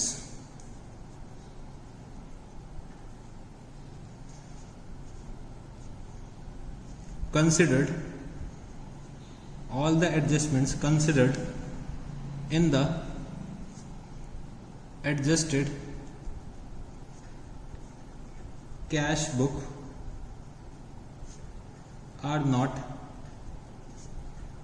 carried again to BRS। ठीक है, जो भी एडजस्टमेंट्स मैं अपने एडजस्टेड कैश बुक में कर चुका हूं वो एडजस्टमेंट्स का ट्रीटमेंट मेरे को फिर से BRS में नहीं करना है। ठीक है, तो BRS में कौन कौन से ट्रांजैक्शन आएंगे, तो मैंने यहाँ पे लिखा BRS में कौन कौन से ट्रांजैक्शन आएंगे। एक तो errors occurring in passbook, errors occurring in passbook, तो एरर्स अकरिंग इन पासबुक आएगा BRS में। और बच्चे टाइमिंग डिफरेंसेस जो थे हमारे, cheque issued but not presented for payment और cheque deposited but not collected, तो जो भी टाइमिंग डिफरेंसेस होंगे वो मेरे बैंक रिकंसिलिएशन स्टेटमेंट में आएंगे और एरर्स अकरिंग इन पासबुक मेरे बैंक रिकंसिलिएशन स्टेटमेंट में आएंगे। ठीक है, तो चलो बच्चे अब यहाँ पे हम लोग एक क्वेश्चन करके देखते हैं, इस कॉन्सेप्ट पे एक क्वेश्चन करके देखते हैं। तो ओपन कर लीजिए आप लोग क्वेश्चन नंबर 12 को ओपन कर लीजिए आप लोग। Question number 12, on 30th September 2017 the bank account of X according to the bank column of the cash book was overdrawn to the extent of rupees 4062। तो bank column of the cash book was overdrawn, मतलब ये क्या होगा, credit balance as per cash book का case है। Bank overdrawn दे रखा है, ओवरड्रॉन का मतलब क्या हो गया, credit balance as per cash book, क्योंकि कैश बुक का बैलेंस दे रखा है तो मेरे को पता चल गया मेरे को स्टार्टिंग कहाँ से करनी है, credit balance as per cash book का क्वेश्चन मेरे को दे रखा हुआ है। इसके बाद मेरे को क्या दे रखा है, on the same date the bank statement showed a debit balance of rupees 20758 in favour of X. तो ये क्या दे रखा है, debit balance as per passbook दे रखा हुआ है। तो बच्चे जब कभी भी हमारा एडजस्टेड कैश बुक का क्वेश्चन होगा तो हमेशा हमें स्टार्टिंग जो करनी होगी वो बच्चे हमें अपने कैश बुक के बैलेंस से करनी होगी, चाहे वो कैश बुक का बैलेंस क्रेडिट का हो चाहे वो कैश बुक का बैलेंस डेबिट का हो। मेरे को क्या करना होगा, एडजस्टेड कैश बुक के केस में हमेशा कैश बुक से स्टार्टिंग करनी होगी। मतलब मेरे को पहले से आंसर तो पता है कि मेरा जो क्लोजिंग का आंसर आएगा वो क्या आएगा, 20758 आना चाहिए, 20758 मेरा क्या आएगा, आंसर आना चाहिए। बट बच्चे हमेशा मैं क्या करूंगा, कैश बुक के बैलेंस से स्टार्टिंग करूंगा एडजस्टेड कैश बुक के क्वेश्चन के केस में। अगर ये नॉर्मल क्वेश्चन होता जिसमें मेरे को एडजस्टेड कैश बुक नहीं बनानी होती, तब तो बच्चे मैं क्या करता, डेबिट बैलेंस से शुरू करता, debit balance as per passbook से शुरू करता, क्योंकि डेबिट बैलेंस पे मेरे को पता है जो आइटम्स ऐड करने हैं वो ऐड करने होते हैं, जो आइटम्स लेस करने होते हैं वो लेस करने होते हैं। तब मैं कभी भी क्रेडिट बैलेंस से शुरू नहीं करूंगा। बट बच्चे यहाँ पे एडजस्टेड कैश बुक का क्वेश्चन है तो मेरे को कैश बुक का बैलेंस लेना पड़ेगा, चाहे वो डेबिट का बैलेंस हो चाहे वो क्रेडिट का बैलेंस हो, तो मेरे को कैश बुक से शुरू करना है। इसके बाद क्या दे रखा हुआ है, an examination of the cash book and bank statement reveals the following. तो क्या क्या चीजें डिफरेंसेस हैं, तो डिफरेंसेस सबसे पहले मैंने देखा, a cheque of rupees 13,14,000 deposited on 29 September 2017 was credited by the bank only on 3rd October 2017। तो जब मैंने ये पॉइंट पढ़ा तो ये बच्चे ये क्या है, एक टाइमिंग डिफरेंस है। तो टाइमिंग डिफरेंस कहाँ पे आता है, मेरा बैंक रिकंसिलिएशन स्टेटमेंट में आता है। ठीक है, इसके बाद क्या दे रखा है, a payment by cheque for rupees 16,000 has been entered twice in the cash book. तो बच्चे ये मेरी क्या एरर ऑफ रिकॉर्डिंग है, ये मतलब मेरे को कैश बुक में सही करनी पड़ेगी। तो मैंने यहाँ पे लिख दिया ई, error of recording. On 29 September 2017 the bank credited an amount of rupees 1,17,400 received from a customer of X but the advice was not received by X until 1 October 2017। तो ये बच्चे मेरा क्या है, एक तरीके का ओमिशन है। तो ओमिशंस जो मेरे होते हैं वो किस पे आते हैं, एडजस्टेड कैश बुक में आते हैं। तो 1,17,400 का मैं क्या करूंगा, ओमिशन का ट्रीटमेंट करूंगा किसमें, अपने एडजस्टेड कैश बुक में। इसके बाद क्या दे रखा हुआ है, bank charges amounting to rupees 580 had not been entered in the cash book. तो बच्चे ये भी मेरा क्या है, ओमिशन है। On 6 September 2017 the bank credited rupees 20,000 to X in error. तो ये बच्चे बैंक की गलती है, तो मैंने यहाँ पे लिखा बी का मतलब बैंक और ई का मतलब एरर, बैंक की एरर है। तो बच्चे बैंक की एरर है तो मेरी कहाँ पे आएगी, BRS पे आएगी। इसके बाद a bill of exchange for rupees 1,40,000 was discounted by X with his bank. तो बच्चे बिल ऑफ एक्सचेंज को डिस्काउंट कराया किसने, एक्स ने अपने बैंक के साथ। This bill was dishonoured on 28 September 2017 but no entry has been made in the books of X. तो बच्चे मैंने बिल डिस्काउंट कराया और बिल डिसऑनर हो गया, उसकी मैंने एंट्री नहीं करी। तो ये भी बच्चे एक तरीके का मेरा क्या है, कैश बुक का ओमिशन है, ये मेरे को कैश बुक में रिकॉर्ड करना होगा। इसके बाद cheque issued up to 30th September 2017 but not presented for payment up to that date total rupees 13,26,000। तो ये बच्चे मेरा क्या हो गया, cheque issued but not presented, ये बच्चे मेरा क्या है, एक टाइमिंग डिफरेंस है। तो ये मेरा कहाँ पे आएगा, BRS पे आएगा। तो क्वेश्चन हमसे क्या कह रहा है, you are required to show the appropriate rectifications required in the cash book of X to arrive at the correct balance on 30 September 2017। उसके बाद मेरे को क्या बनाना है, एक BRS बनाना है एज ऑन दैट डेट। तो चलो बच्चे इस क्वेश्चन को शुरू करते हैं। तो क्वेश्चन को शुरू करने के लिए मेरे को सबसे पहले क्या बनाना है, एडजस्टेड कैश बुक बनाना होगा। तो मैंने यहाँ पे लिखा क्वेश्चन नंबर 12, क्वेश्चन नंबर 12, ठीक है, क्वेश्चन नंबर 12। और सबसे पहले मेरे को क्या बनाना है, एक एडजस्टेड कैश बुक बनाना है। तो मैंने यहाँ पे लिखा एडजस्टेड कैश बुक, और सिर्फ मेरे को कौन सा कॉलम बनाना है, बैंक का कॉलम बनाना है। तो मैंने यहाँ लिख दिया बैंक कॉलम। तो जल्दी से मेरे साथ एक कैश बुक बना लेना आप लोग। तो मैंने यहाँ पे लिखा डेट पर्टिकुलर्स, लेजर फोलियो का अगर कॉलम ना भी बनाओ तब भी चलेगा। मैंने यहाँ लिखा अमाउंट, डेट, पर्टिकुलर्स और अमाउंट, डेट, पर्टिकुलर्स और अमाउंट। तो चलो आप लोग कॉलम्स को ड्रॉ कर लीजिए। तो आप लोगों ने कॉलम्स को ड्रॉ कर लिया होगा। तो चलो इस क्वेश्चन को शुरू करते हैं। तो मेरे को कैश बुक का क्या बैलेंस दे रखा हुआ है, तो कैश बुक का बच्चे जो बैलेंस दे रखा है वो ओवरड्रॉन बैलेंस है। तो ओवरड्रॉन बैलेंस मैंने यहाँ पे लिखा 2017 सितंबर 30, 2017 सितंबर 30। और बच्चे मैंने यहाँ पे लिखा बाय बैलेंस ब्रॉट डाउन, क्योंकि मेरा ओवरड्रॉन बैलेंस है, मतलब मेरा क्रेडिट बैलेंस है। तो क्रेडिट बैलेंस मैंने यहाँ पे लिखा बाय बैलेंस ब्रॉट डाउन कितना, 4062। इसके बाद जो मेरा पहला ट्रांजैक्शन दे रखा हुआ है वो बच्चे a cheque for ₹13,14,000 deposited on 29 September 2017 was credited by the bank only on 3 October 2017। तो बच्चे ये मेरा क्या है, टाइमिंग डिफरेंस है। टाइमिंग डिफरेंस मेरा एडजस्टेड कैश बुक में नहीं आएगा। तो बच्चे जो टाइमिंग डिफरेंस होते हैं वो हमारे कहाँ पे आते हैं, बैंक रिकंसिलिएशन स्टेटमेंट में। तो इसको मैं कहाँ पे लेकर जाऊंगा, बैंक रिकंसिलिएशन स्टेटमेंट में। इसके बाद जो नेक्स्ट ट्रांजैक्शन दे रखा हुआ है मेरे को, तो नेक्स्ट ट्रांजैक्शन क्या है, a payment by cheque for ₹16,000 had been entered twice in the cash book. तो बच्चे मैंने एक पेमेंट करी 16,000 रुपीज की, समझने की कोशिश करना। एक मैंने पेमेंट करी कितने की, 16,000 रुपीज की। वो बच्चे मैंने 2 बार कैश बुक में लिख ली गलती से, ठीक है, मतलब मैंने 2 बार यहाँ पे क्रेडिट साइड पे लिख ली। ये मेरा कौन सा है, क्रेडिट साइड है, और ये मेरा कौन सा है, डेबिट साइड। तो बच्चे मैंने अपने पेमेंट को 2 बार लिख लिया, मतलब पेमेंट साइड पे 2 बार लिख लिया। अब बच्चे उसको सही करने के लिए मैं क्या करूंगा, या तो मैं उस एंट्री को डिलीट कर दूं, ऐसे काट दूं। तो बच्चे ये भी सही तरीका नहीं है। तो मैं सही करने के लिए क्या करूंगा, उसी एंट्री का करस्पॉन्डिंग इफेक्ट डेबिट साइड पे लिख दूंगा। तो बच्चे जो 2 बार लिख रखा है, एक बार क्या होगा, कैंसिल आउट हो जाएगा, मतलब नलीफाई हो जाएगा, ठीक है। तो मैं यहाँ पे क्या लिखूंगा, सितंबर 30 को। तो बच्चे मैंने क्या करा है, एक चेक इशू करी है, ठीक है, मैंने एक चेक इशू करी है। तो मैंने यहाँ पे लिख दिया टू सप्लायर अकाउंट। मेरे को सप्लायर का नाम नहीं बताया, तो मैंने यहाँ पे लिख दिया टू सप्लायर अकाउंट और 16,000 रुपीज।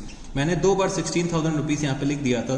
तो बच्चे नलीफाई करने के लिए मैंने एक बार डेबिट में 16,000 रुपीज लिख दिया। इसके बाद जो मेरे को ट्रांजैक्शन दे रखा हुआ है, on 29 September 2017 the bank credited an amount of ₹1,17,400 received from a customer of X, but the advice was not received by X until 1st October 2017। तो बच्चे बैंक ने मेरे अकाउंट को 1,17,400 रुपीज से क्रेडिट करा, मतलब मेरे को एक कस्टमर से पेमेंट रिसीव हुआ है। बट बच्चे ये चीज मेरे को कब पता चली, 1 अक्टूबर को पता चल रही है कि मेरे अकाउंट में 1,17,400 रुपए आए, 1,17,400 रुपीज मेरे अकाउंट में आ रखे। तो बच्चे जब मेरे को पता चला तब मैं उसकी अकाउंटिंग कर लूंगा। तो बच्चे मेरे अकाउंट में पैसे आए, तो मैंने यहाँ पे लिखा टू कस्टमर अकाउंट और ये बच्चे मेरा ओमिशन था, तो ओमिशन को मैं अपने कैश बुक में रिकॉर्ड करता हूँ, एडजस्टेड कैश बुक में रिकॉर्ड करता हूँ। तो मैंने यहाँ लिखा 1,17,400 रुपीज़, 1,17,400 रुपीज़।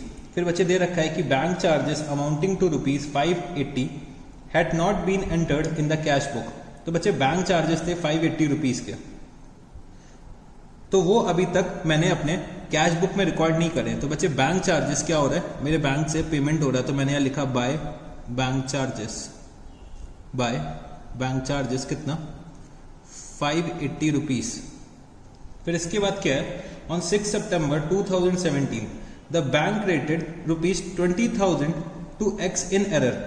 तो बच्चे ये बैंक की गलती है, बैंक की एरर है, बैंक ने गलती से मेरे अकाउंट में 20,000 रुपीज़ क्रेडिट कर दिया। तो ये बच्चे मेरे एडजस्टेड कैश बुक में नहीं आएगा, ये मेरा कहाँ पे आएगा, BRS में आएगा। फिर मेरे को दे रखा है a bill of exchange for ₹1,40,000 was discounted by X with his bank. तो बच्चे 1,40,000 का मेरे पास एक बिल ऑफ एक्सचेंज था, तो मैंने बैंक से क्या करा, डिस्काउंट कराया और क्रेडिट फैसिलिटी ले ली। मतलब मैंने बैंक से क्या करा, पैसा ले लिया, मेरे को पैसे की रिक्वायरमेंट थी। फिर क्या दे रखा है कि this bill was dishonoured on 28 September 2017 but no entry had been made in the books of X, but no entry had been made in the books of X. तो बच्चे क्या हुआ, जब मेरे कस्टमर ने पेमेंट नहीं करा तो बैंक ने मेरे अकाउंट को डेबिट कर दिया, मतलब बैंक ने मेरे से पेमेंट ले ली। तो बच्चे इसकी अकाउंटिंग मैं अभी तक नहीं कर पाया हूँ अपने कैश बुक में, तो मैं कैसे अकाउंटिंग करूंगा। तो बच्चे पेमेंट हो रही है मेरे अकाउंट से, तो मैं यहाँ पे लिखूंगा बाय कस्टमर अकाउंट। हम लोग एंट्री करते थे क्या, डेटर टू पेई। डेटर कौन है मेरा, डेटर का नाम नहीं दे रखा है, तो डेटर का नाम नहीं दे रखा है, तो मैंने यहाँ पे लिख दिया कस्टमर अकाउंट। मैं यहाँ पे डेटर अकाउंट भी लिख सकता था। पेई कौन है, पेई बच्चे बैंक है, तो बैंक अकाउंट को मैंने क्या करा है, क्रेडिट कर दिया। तो मैंने यहाँ लिखा बाय कस्टमर अकाउंट, और क्या हो गया, dishonour, dishonour of bill receivable. ठीक है, तो कितना अमाउंट है, 1,40,000 रुपीज़, 1,40,000 रुपीज़। ठीक है, इसके बाद क्या दे रखा हुआ, next transaction, cheque issued up to 30 September 2017 but not presented for payment up to that date, total ₹13,26,000। तो ये बच्चे क्या है मेरा, cheque issued but not presented. तो ये बच्चे मेरा क्या है, टाइमिंग डिफरेंस है। टाइमिंग डिफरेंस मेरा एडजस्टेड कैश बुक में नहीं आता है। तो बच्चे इतने ही ट्रांजैक्शन से, तो मैंने क्या करा, अपना क्रेडिट साइड का टोटल करा। क्रेडिट साइड का जो टोटल आ रहा है वो बच्चे कितना आएगा, 1,44,642, 1,44,642। तो ये क्रेडिट का टोटल आया। इसमें से मैंने क्या करा, डेबिट का टोटल माइनस करा। तो यहाँ पे क्या आ जाएगा, बैलेंसिंग फिगर आएगा। तो टू बैलेंस कैरीड डाउन, कितना बैलेंस आएगा, तो 1,44,642 से अगर मैं माइनस कर दूं कितना, 16,000 और 1,70,400, तो कितना आ जाएगा, 11,242। तो 11,242 का मेरा क्या आ रहा है, ओवरड्रॉन बैलेंस आ रहा है। अब बच्चे इसी बैलेंस से, जो ये बैलेंस है, इससे मेरे को अब क्या करना है, अपना बैंक रिकंसिलिएशन स्टेटमेंट को शुरू करना है।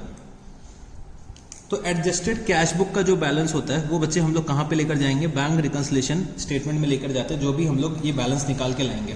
तो चलो अब हम लोग क्या करते हैं, बैंक रिकंसिलिएशन स्टेटमेंट को स्टार्ट करते हैं। तो मैंने यहाँ पे लिखा bank reconciliation statement, bank reconciliation statement as at कब बना रहे हैं हम लोग, 30 सितंबर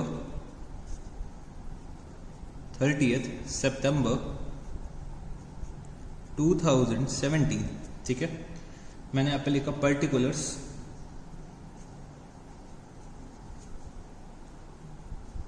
अमाउंट रुपीस। फिर मेरे साथ आप लोग भी कॉलम्स ड्रॉ कर लीजिए। इस बार क्या होगा, बैंक रिकंसिलिएशन स्टेटमेंट बहुत छोटा सा बनेगा, क्योंकि मैक्सिमम ट्रांजैक्शंस हम लोग अपने कैश बुक में इनकॉर्पोरेट कर चुके हैं। तो आप लोगों ने कॉलम्स ड्रॉ कर लिए होंगे, तो अब हम लोग शुरू करते हैं। तो मेरा क्या आ रहा था कैश बुक के अकॉर्डिंग, क्रेडिट बैलेंस। तो क्रेडिट बैलेंस एज पर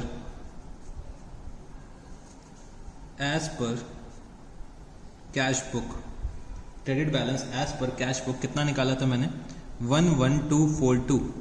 तो 11242 जो मैंने बैलेंस निकाला था उसी से मेरे को अब स्टार्टिंग करनी है, ठीक है। फिर बच्चे एक दो आइटम्स मेरे को ऐड करने होंगे और एक दो आइटम्स मेरे को लेस करने होंगे।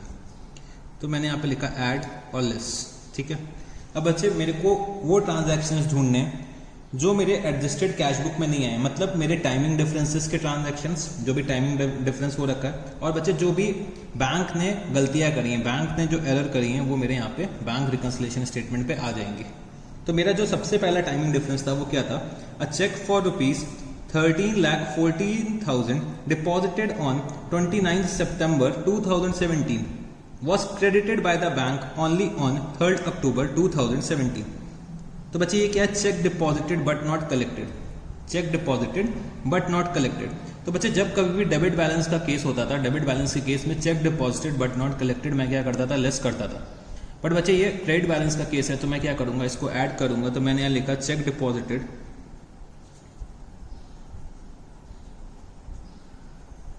But not collected, cheque deposited but not collected कितना, 13,14,000 रुपीज, ठीक है।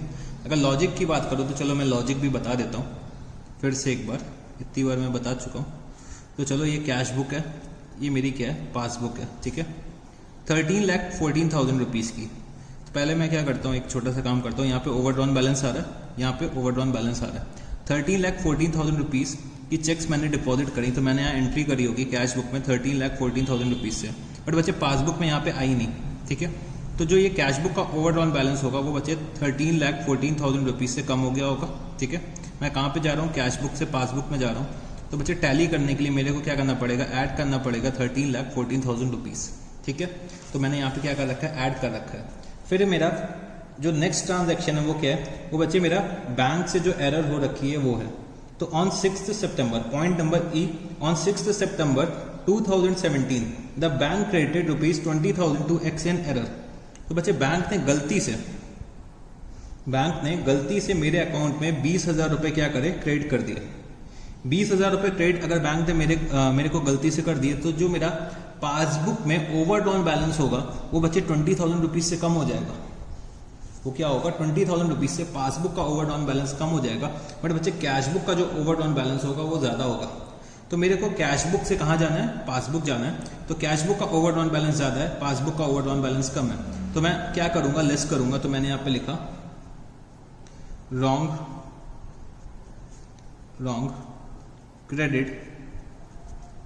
क्रेडिट बाय बैंक, कितना, 20,000 रुपीज। मैंने यहाँ क्या लिखा, 20,000 रुपीज।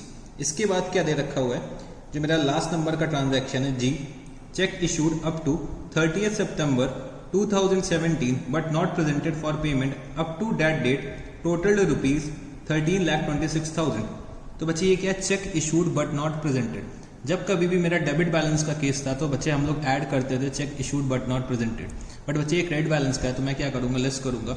मैंने यहाँ पे लिखा check issued but not presented, कितना अमाउंट दे रखा हुआ है। तो बच्चे अमाउंट है 13,26,000, ठीक है, 13,26,000। चलो एक बार मैं छोटे से लॉजिक भी बता देता हूँ छोटा सा। तो कैश बुक और ये क्या है, पासबुक, ठीक है। यहाँ पे मेरा ओवरड्रॉन बैलेंस आ रहा होगा, ठीक है, ओवरड्रॉन बैलेंस। मैंने क्या करा, चेक इशू करी 13,26,000 रुपीज़ की। तो बच्चे वो अभी तक मेरे बैंक से पास नहीं हुई है, तो जो ये ओवरड्रॉन बैलेंस होगा वो बच्चे 13,26,000 रुपीज़ से इंक्रीज हो गया होगा। मेरे को कैश बुक से कहाँ जाना है, पासबुक जाना है। तो बच्चे मेरे को लेस करना पड़ेगा, माइनस 13,26,000। तो बच्चे मैंने यहाँ पे क्या लिख दिया, 13,26,000 माइनस वाले साइड में। तो मैंने यहाँ पे ऐड करा, मतलब ऐड का टोटल करा 13,14,000, ये आउटर कॉलम में भी आ जाएगा। और बच्चे यहाँ पे कितना आएगा, 13,46,000 रुपीज़, ठीक है, 13,46,000 रुपीज़। तो बच्चे मैंने यहाँ पे एक चीज़ चेक करी कि जो मेरा A प्लस B का जो टोटल है वो बच्चे C से कम है। A प्लस B का जो टोटल है वो बच्चे, तो क्या हम लोगों को यहाँ पे क्या लिख देना चाहिए, credit balance as per passbook लिख देना चाहिए। जो मेरा ए प्लस बी का टोटल है वो सी से कम है, तो हमें यहाँ पे credit balance as per passbook लिख देना चाहिए। क्यों जी, बताओ कोई मेरे को। नहीं सर नहीं, हम लोग credit balance as per passbook तब लिखते थे जब हम लोग सारे के सारे ट्रांजैक्शंस यहाँ पे इनकॉर्पोरेट करते थे। तो बच्चे जब सारे के सारे ट्रांजैक्शंस इनकॉर्पोरेट करोगे तो क्या होगा, यहाँ पे डेबिट बैलेंस ही निकल के आएगा। तो हम लोगों को क्या करना होगा, यहाँ पे डेबिट बैलेंस ही लिखना है। तो मैंने यहाँ लिखा debit balance as per passbook.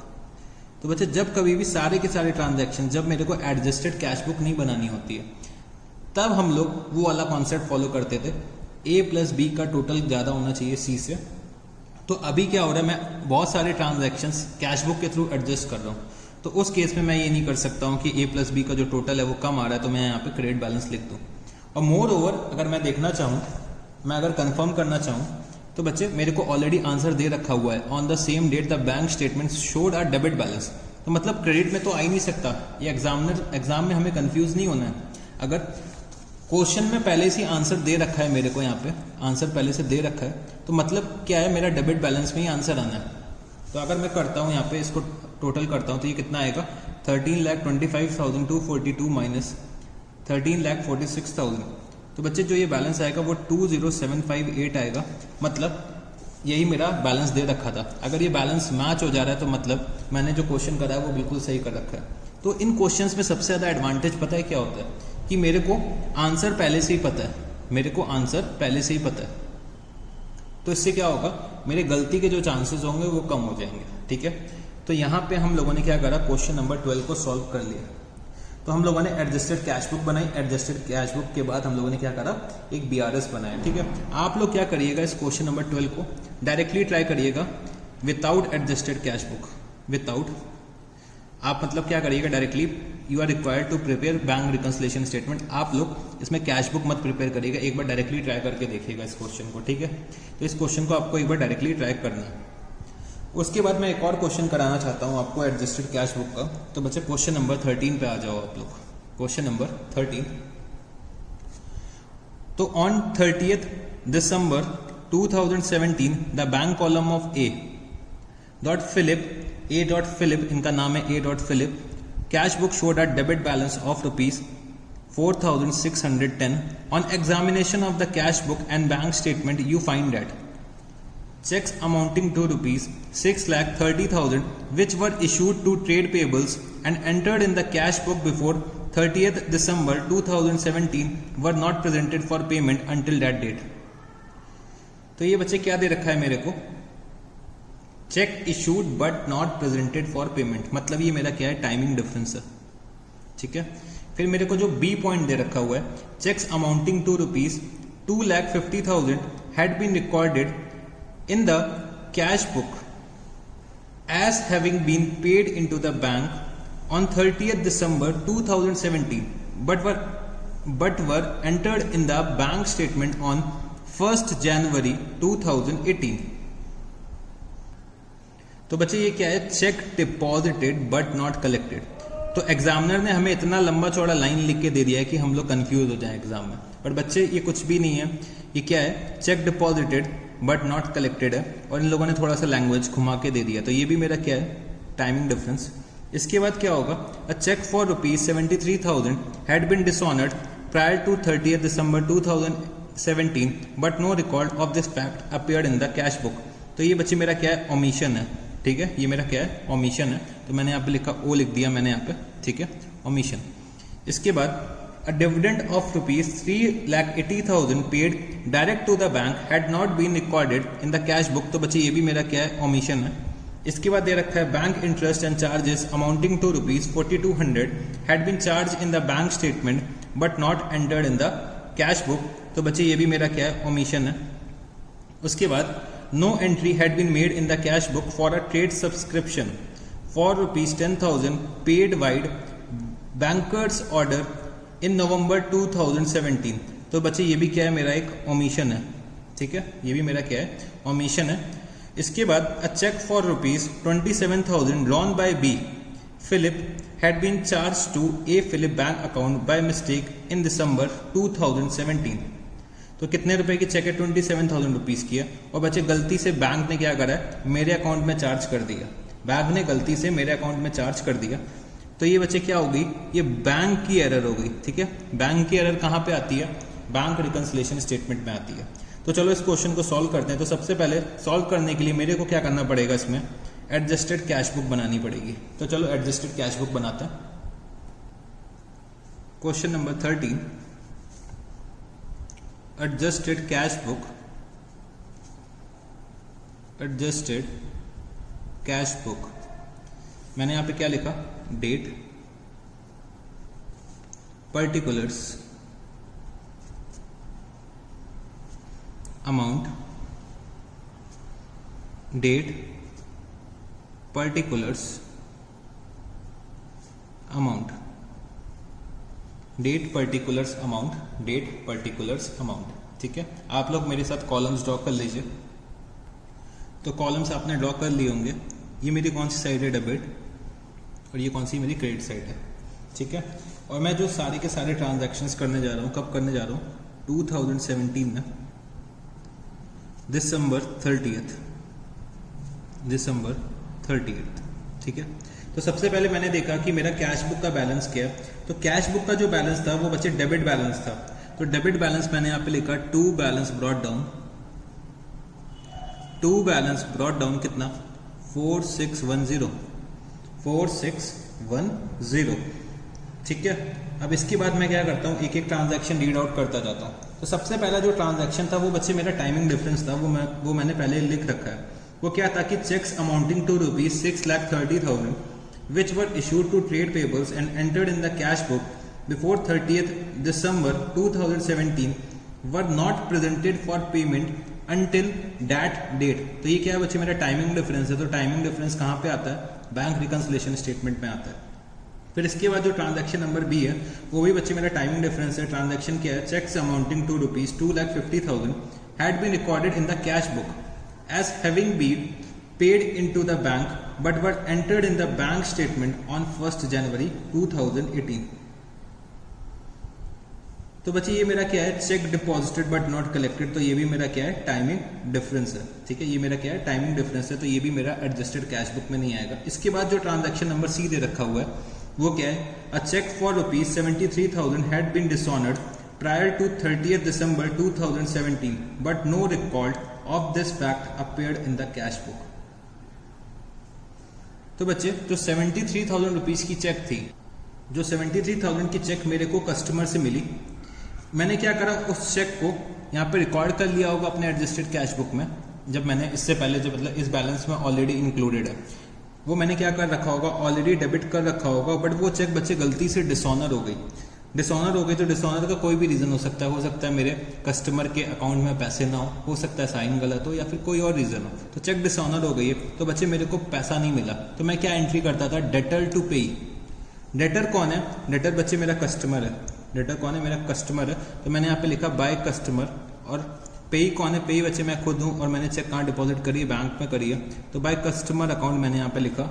और अमाउंट कितना है, 73,000।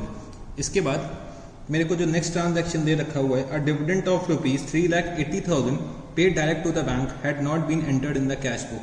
तो बच्चे 3,80,000 रुपीज़ का मेरे को डिविडेंड रिसीव हुआ, वो बच्चे मेरे पासबुक में आ रहा है। अभी तक मैंने कैश बुक में इसकी एंट्री नहीं करी है। तो मैंने यहाँ पे लिखा टू डिविडेंड रिसीव्ड, क्योंकि ये मेरा इनफ्लो है, ये मेरा रिसिप्ट है, तो बच्चे डेबिट साइड पे आएगा। तो टू डिविडेंड रिसीव्ड, कितना अमाउंट है, डिविडेंड रिसीव्ड का जो अमाउंट आ रहा है वो बच्चे है 3,80,000 रुपीज। ठीक है, इसके बाद क्या दे रखा है, bank interest and charges amounting to ₹4,200 had been charged in the bank statement but not entered in the cash book. तो बच्चे बैंक चार्जेस कुछ लगा दिए थे बैंक ने, तो वो भी बच्चे मेरी क्या है, एक तरीके से मेरा एक्सपेंस है, मेरी पेमेंट है। तो मैंने यहाँ पे लिखा by bank charges and interest, bye bank charges and interest कितना, 4,200 रुपीज, 4,200 रुपीज। इसके बाद क्या दे रखा हुआ है, no entry had been made in the cash book for a trade subscription of ₹10,000 paid by bankers order in November 2017 in November 2017। तो बच्चे मैंने कोई एक पेमेंट करा होगा ट्रेड सब्सक्रिप्शन का 10,000 रुपीज़ का, तो वो बच्चे क्या हुआ, वो पेमेंट क्लियर हो चुका है मेरे बैंक अकाउंट से, बट बच्चे गलती से मैं कैश बुक में एंट्री करना भूल गया। तो बच्चे चलो अब हम लोग क्या करते हैं, इसकी एंट्री कर लेते हैं, क्योंकि ये मेरी तरफ से क्या है, एरर है, मेरी तरफ से एक ओमिशन है। तो मैंने यहाँ पे लिखा by trade subscription, by trade subscription कितने का पेमेंट करा था मैंने, 10,000 रुपीज़ का पेमेंट करा था, वो मैंने यहाँ पे रिकॉर्ड कर लिया। तो बच्चे बस इतने ही ट्रांजैक्शंस दे रखे थे, तो मैंने यहाँ पे क्या करा, by balance carry down, by balance carry down. तो जब मैंने अपना डेबिट साइड का टोटल करा तो डेबिट साइड का टोटल आ रहा है 384,610, ये भी कितना आएगा 384,610, और बच्चे ये सब मैंने माइनस करा 73,000, 4,200 और 10,000, तो बच्चे ये कितना आएगा 2,97,410, ठीक है। तो जो ये बैलेंस मैंने निकाला है, अब बच्चे इसी बैलेंस से मैं क्या करूँगा अपना, इसी बैलेंस से मैं शुरू करने जा रहा हूँ अपना बैंक रिकंसिलिएशन स्टेटमेंट। तो छोटा सा बैंक रिकंसिलिएशन स्टेटमेंट मेरे साथ बना लेना आप लोग। तो मैंने यहाँ पे लिखा bank reconciliation statement, bank reconciliation statement as at 30th December 2017, as at 30th December 2017 मैंने यहाँ पे लिखा पर्टिकुलर्स अमाउंट रुपीस, ठीक है, पर्टिकुलर्स अमाउंट रुपीस, ठीक है। मेरे साथ आप लोग भी कॉलम्स को ड्रॉ कर लीजिए। तो आप लोगों ने कॉलम्स ड्रॉ कर लिए होंगे, तो चलो अब इस क्वेश्चन को स्टार्ट करते हैं। तो मेरा बैलेंस जो दे रखा हुआ है वो कौन सा बैलेंस है, डेबिट बैलेंस। तो बच्चे debit balance as per cash book. तो जब कभी भी हम लोग एडजस्टेड कैश बुक बनाएंगे तो बच्चे हमेशा यहाँ पे हम लोग कैश बुक के बैलेंस से ही स्टार्ट करेंगे, चाहे वो क्रेडिट बैलेंस हो चाहे वो डेबिट बैलेंस हो। तो एडजस्टेड कैश बुक के केस में हमेशा हम लोग कैश बुक से ही क्वेश्चन को स्टार्ट करेंगे, ठीक है। तो debit balance as per cash book कितना दे रखा हुआ है, मैंने जो कैलकुलेट करा है कितना 297,410। फिर बच्चे कुछ आइटम्स मेरे को ऐड करने होंगे, कुछ आइटम्स लेस करने होंगे। तो 2-3 ट्रांजैक्शन है, तो मैंने 2 ही लाइन लीव करी। तो जो पहला ट्रांजैक्शन दे रखा हुआ है, cheques amounting to ₹6,30,000 which were issued to trade payables and entered in the cash book before 30th December 2017 were not presented for payment until that date। तो बच्चे ये मेरा क्या है, check issued but not presented for payment. तो बच्चे debit balance के case में हम लोग क्या करते थे, check issued but not presented क्या करते थे, ऐड करते थे। तो बच्चे मैंने यहाँ पे लिखा ऐड में check issued but not presented, check issued but not presented. Amount कितना है, check issued but not presented का अमाउंट कितना है, 6,30,000 रुपीज़। तो मैंने यहाँ पे लिखा 6,30,000 रुपीज़। फिर उसके बाद जो मेरा नेक्स्ट टाइमिंग डिफरेंस दे रखा है, cheques amounting to ₹2,50,000 had been recorded in the cash book as having been paid into the bank on 30th December 2017 but were entered in the bank statement on 1st January 2018। तो ये बच्चे मेरा क्या है, cheque deposited but not collected. Cheque deposited but not collected हम लोग क्या करते हैं, डेबिट बैलेंस के केस में लेस करते हैं। तो बच्चे हमने यहाँ पे लिखा चेक डिपॉजिटेड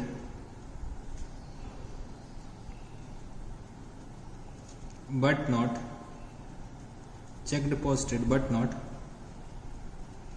कलेक्टेड। कितना अमाउंट है cheque deposited but not collected का, 2,50,000 रुपीज़, 2,50,000 रुपीज़। उसके बाद मेरे को क्या दे रखा हुआ है, जो मेरा एक ट्रांजैक्शन रह गया है, ट्रांजैक्शन नंबर जी, जो बैंक से एरर हो गई थी। तो क्या दे रखा है, a cheque for ₹27,000 drawn by B Philip had been charge to A Philip bank account by mistake in December 2017। तो बच्चे समझने की कोशिश करना है यहाँ पे, मैं छोटा सा आपको समझा देता हूँ। यहाँ पे ये मेरी कैश बुक है और ये मेरी पासबुक है, ठीक है। तो कोई कस्टमर होंगे मिस्टर बी फिलिप बैंक के, ठीक है, बी फिलिप कस्टमर होंगे बैंक के। और बच्चे मैं किसके अकाउंट्स बना रहा हूँ, ए फिलिप के बना रहा हूँ, ठीक है। मैं किसके अकाउंट्स बना रहा हूँ, ए फिलिप के बना रहा हूँ। और बी फिलिप जो भी कस्टमर है बैंक के, उन्होंने एक चेक इशू करी कितने की, 27,000 रुपये की, ठीक है। बैंक ने क्या करा, गलती से वो चेक जो है वो बच्चे मेरे अकाउंट में डेबिट कर दी 27,000 रुपीज़ से, ठीक है। तो जो ये मेरा क्रेडिट बैलेंस आ रहा होगा और जो ये मेरा डेबिट बैलेंस आ रहा होगा, तो बच्चे चेक इशू हुई होगी तो पासबुक का जो बैलेंस होगा वो बच्चे 27,000 रुपीज़ से कम हो गया होगा। कैश बुक का जो बैलेंस है वो बच्चे 27,000 रुपीज़ से ज़्यादा होगा। मैं कहाँ पे जा रहा हूँ, कैश बुक से पासबुक जा रहा हूँ, तो बच्चे मेरे को क्या करना पड़ेगा, लेस करना पड़ेगा 27,000 रुपीज़। तो मैंने यहाँ पे क्या करा, 27,000 रुपीज़ लेस करा, तो मैंने यहाँ पे लिखा पॉइंट नंबर 2 और मैंने यहाँ पे लिख दिया चेक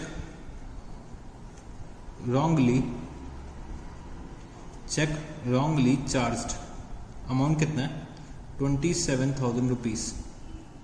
तो बच्चे मैंने यहाँ पे टोटल करा, तो ये टोटल आ रहा है मेरा 2,77,000 और ये कितना टोटल है 6,30,000, ठीक है। तो इन दोनों को मैंने ऐड करा और बच्चे 2,77,000 मैंने लेस करा, तो जो ये मेरा बैलेंस आ रहा है वो कितना आएगा 650,410, ठीक है। तो डेबिट बैलेंस अगर स्टार्ट करा था तो यहाँ पे क्या आएगा, क्रेडिट बैलेंस, और बच्चे कैश बुक का जो बैलेंस होगा वो किस पे आएगा, पासबुक में आएगा। तो credit balance as per passbook, ठीक है, credit balance as per passbook. तो यहाँ पे बच्चे हम लोगों ने क्वेश्चन नंबर 13 भी सॉल्व कर लिया है। तो बच्चे यहाँ पे मेरा जो बैंक रिकंसिलिएशन स्टेटमेंट का टॉपिक है वो फिनिश होने को आ गया। पढ़ाने के पॉइंट ऑफ व्यू से मेरा सब कुछ खत्म हो चुका है, ठीक है। तो मैं एक बार शॉर्ट में एक बार इसको क्या करता हूँ, फिर से बता देता हूँ आपको कुछ चीज़ें, क्या हमें बैंक रिकंसिलिएशन स्टेटमेंट एग्जाम के लिए प्रिपेयर करना होगा। तो बैंक रिकंसिलिएशन स्टेटमेंट मेरे सारे के सारे एग्जाम्स में आ चुका है, तो मेरे को एक्सपेक्टेड है कि मेरे नेक्स्ट एग्जाम में भी आएगा, मतलब आप लोगों के अटेम्प्ट में भी आएगा। और बच्चे ये 8 से 10 मार्क्स कैरी करता है एग्जाम में, तो हम लोग इसको इग्नोर नहीं कर सकते। तो बैंक रिकंसिलिएशन स्टेटमेंट जैसे कि हम लोगों ने बहुत डिटेल में समझा है, तो चलो मैं इसको सम अप करना चाहता हूँ। तो BRS जो हमने पढ़ा वो बच्चे 2 तरीके से पढ़ा। हमें क्या करना है, एग्जाम में 2 तरीके के क्वेश्चन हो सकते हैं। एक तो हो सकता है विदाउट एडजस्टेड कैश बुक,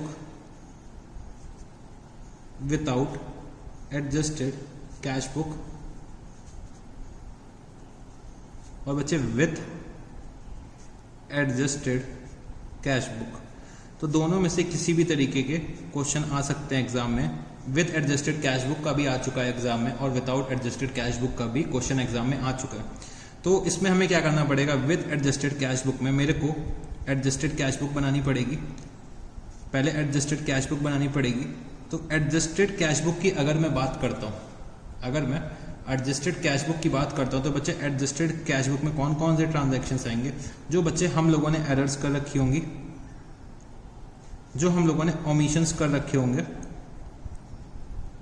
ठीक है। एरर्स ओमिशंस मैं यहाँ पे लिख देता हूँ बाय कस्टमर। जो एरर्स और ओमिशंस कस्टमर ने कर रखे हैं, बाय कस्टमर हो रखे हैं, वो बच्चे एडजस्टेड कैश बुक पे आएंगे।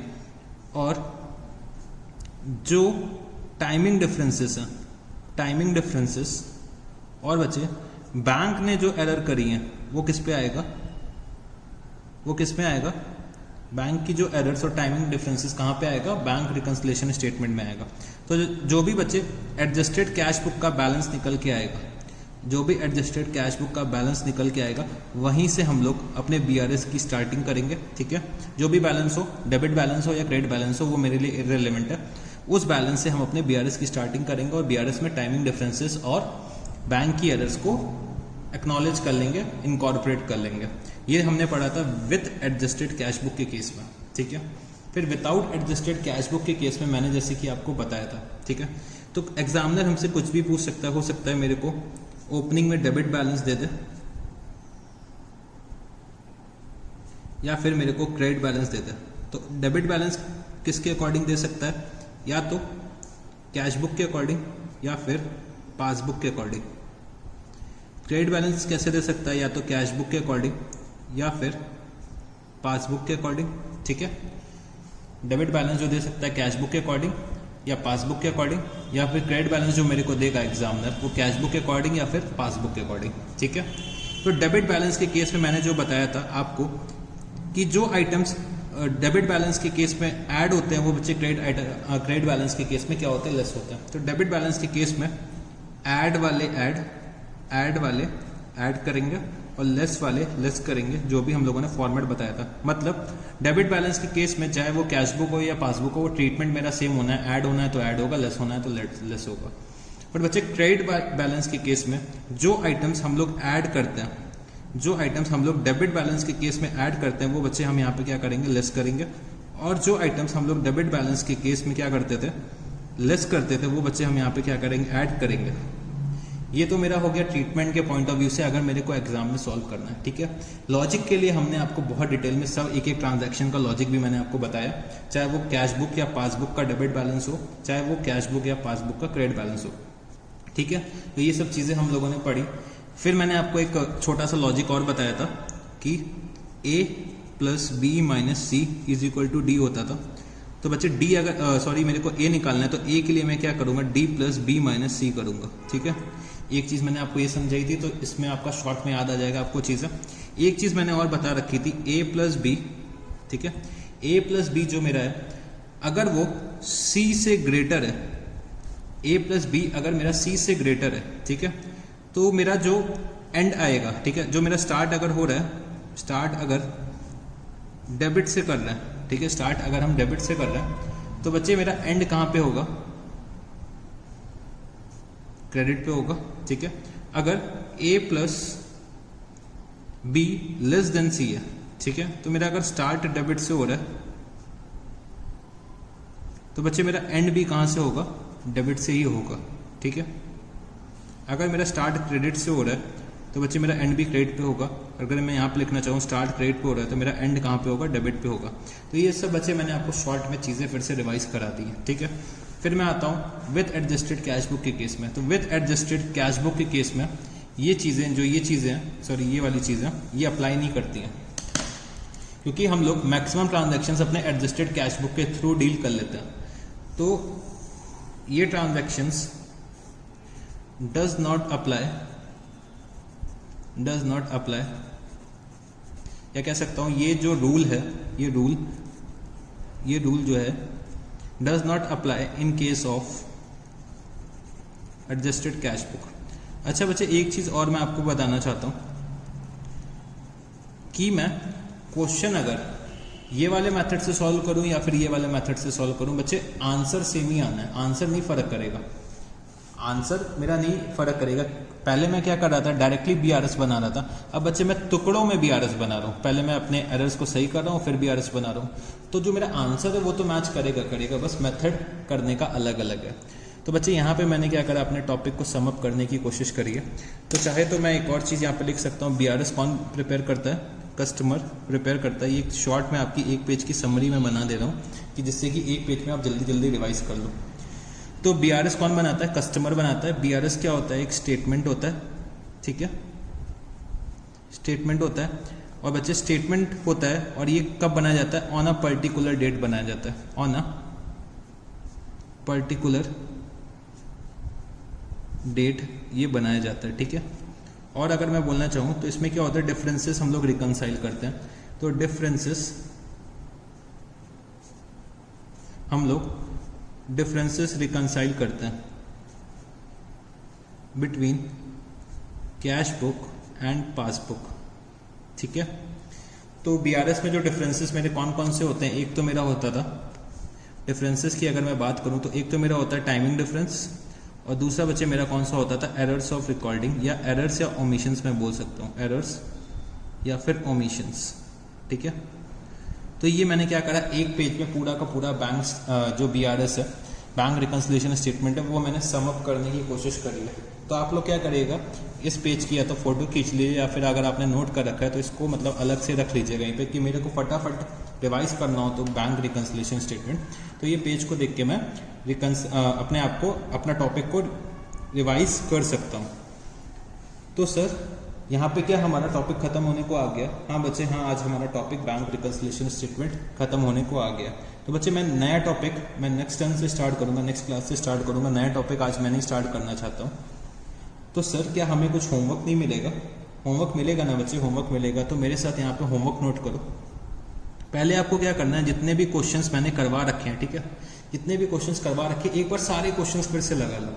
सारे क्वेश्चंस फिर से लगा लो जिससे कि इस टॉपिक में और ज़्यादा कॉन्फिडेंस आ सके। और बच्चे होमवर्क में जो आपको क्वेश्चंस करने हैं, क्वेश्चन नंबर मेरे साथ नोट करो 9, 10 और 15। तो बच्चे ये 3 क्वेश्चंस आपको होमवर्क में आज करने हैं, ठीक है। पहले सारे के सारे क्वेश्चंस एक बार फिर से लगा लो, एक बार फिर से सारे के सारे कॉन्सेप्ट्स को देख लो, ठीक है। कॉन्सेप्ट्स को देख लो, सारे के सारे क्वेश्चंस फिर से एक बार देख लो, फिर ये वाले क्वेश्चंस करना है, ठीक है। इन सब क्वेश्चंस में कुछ भी खास नहीं है। बीआरएस में जो होता है ट्रांजैक्शंस होते हैं ना, वो बहुत कॉमन होते हैं। एक तो सबसे कॉमन ट्रांजैक्शन आपको मिलेगा check deposited but not collected, या फिर check issued but not presented for payment. ये दोनों ट्रांजैक्शंस ऐसा हो ही नहीं सकता कोई भी बीआरएस के क्वेश्चन में ना मिले आपको।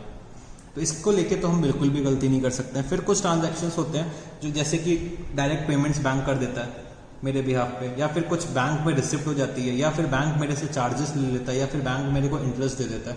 तो ये बच्चे कॉमन ट्रांजैक्शन है, ये हम लोगों को सारे क्वेश्चंस पे देखने को मिलते हैं। फिर अगर और मैं बात करूं तो क्या गलती हम लोग कर देते हैं कि कैश बुक का जो टोटल है वो अंडर कास्ट है या ओवर कास्ट है, या फिर पासबुक का जो टोटल है वो अंडर पेमेंट साइड या रिसिप्ट साइड का अंडर कास्ट है या ओवर कास्ट है, ये एक गलती हो जाती है। या फिर इसके अलावा मेरे से क्या पूछा जा सकता है, मेरे से क्या करवाया जा सकता है कि जो हमने हमारा जो पेज का टोटल था वो क्रेडिट का टोटल था, वो गलती से हम लोग डेबिट का टोटल लेकर चले गए, ये एक तरीके की एरर हो गई। या फिर डेबिट का टोटल था वो गलती से हम लोग क्रेडिट का टोटल लेकर चले गए, ये एक हम लोगों ने इस टाइप के भी क्वेश्चंस देखे। फिर हम लोग क्या करते थे, कभी कभी कोई पेमेंट ट्वाइस रिकॉर्ड कर लेते थे, वो मेरी गलती होती थी, या फिर मैं कोई रिसिप्ट ट्वाइस रिकॉर्ड कर लेता, तो ये सब एरर्स को मेरे को क्या करना पड़ता था, रेक्टिफाई करना पड़ता था। तो बच्चे बैंक रिकंसिलिएशन स्टेटमेंट कुल मिला के इतना ही था। तो ये चैप्टर हमारे लिए बहुत इंपॉर्टेंट है, 8 to 10 मार्क्स कैरी करता है एग्जाम में, मतलब 10% ऑफ मार्क्स मेरे ये कैरी करता है। तो मेरे को इस चैप्टर को बहुत अच्छे से करना है, ठीक है। तो चलो जी, यहाँ पे मेरा टॉपिक एंड होने को आ गया, तो मैं यहाँ पे क्लास को एंड करता हूँ। तो चलो guys, thank you, see you, टाटा, बाय बाय।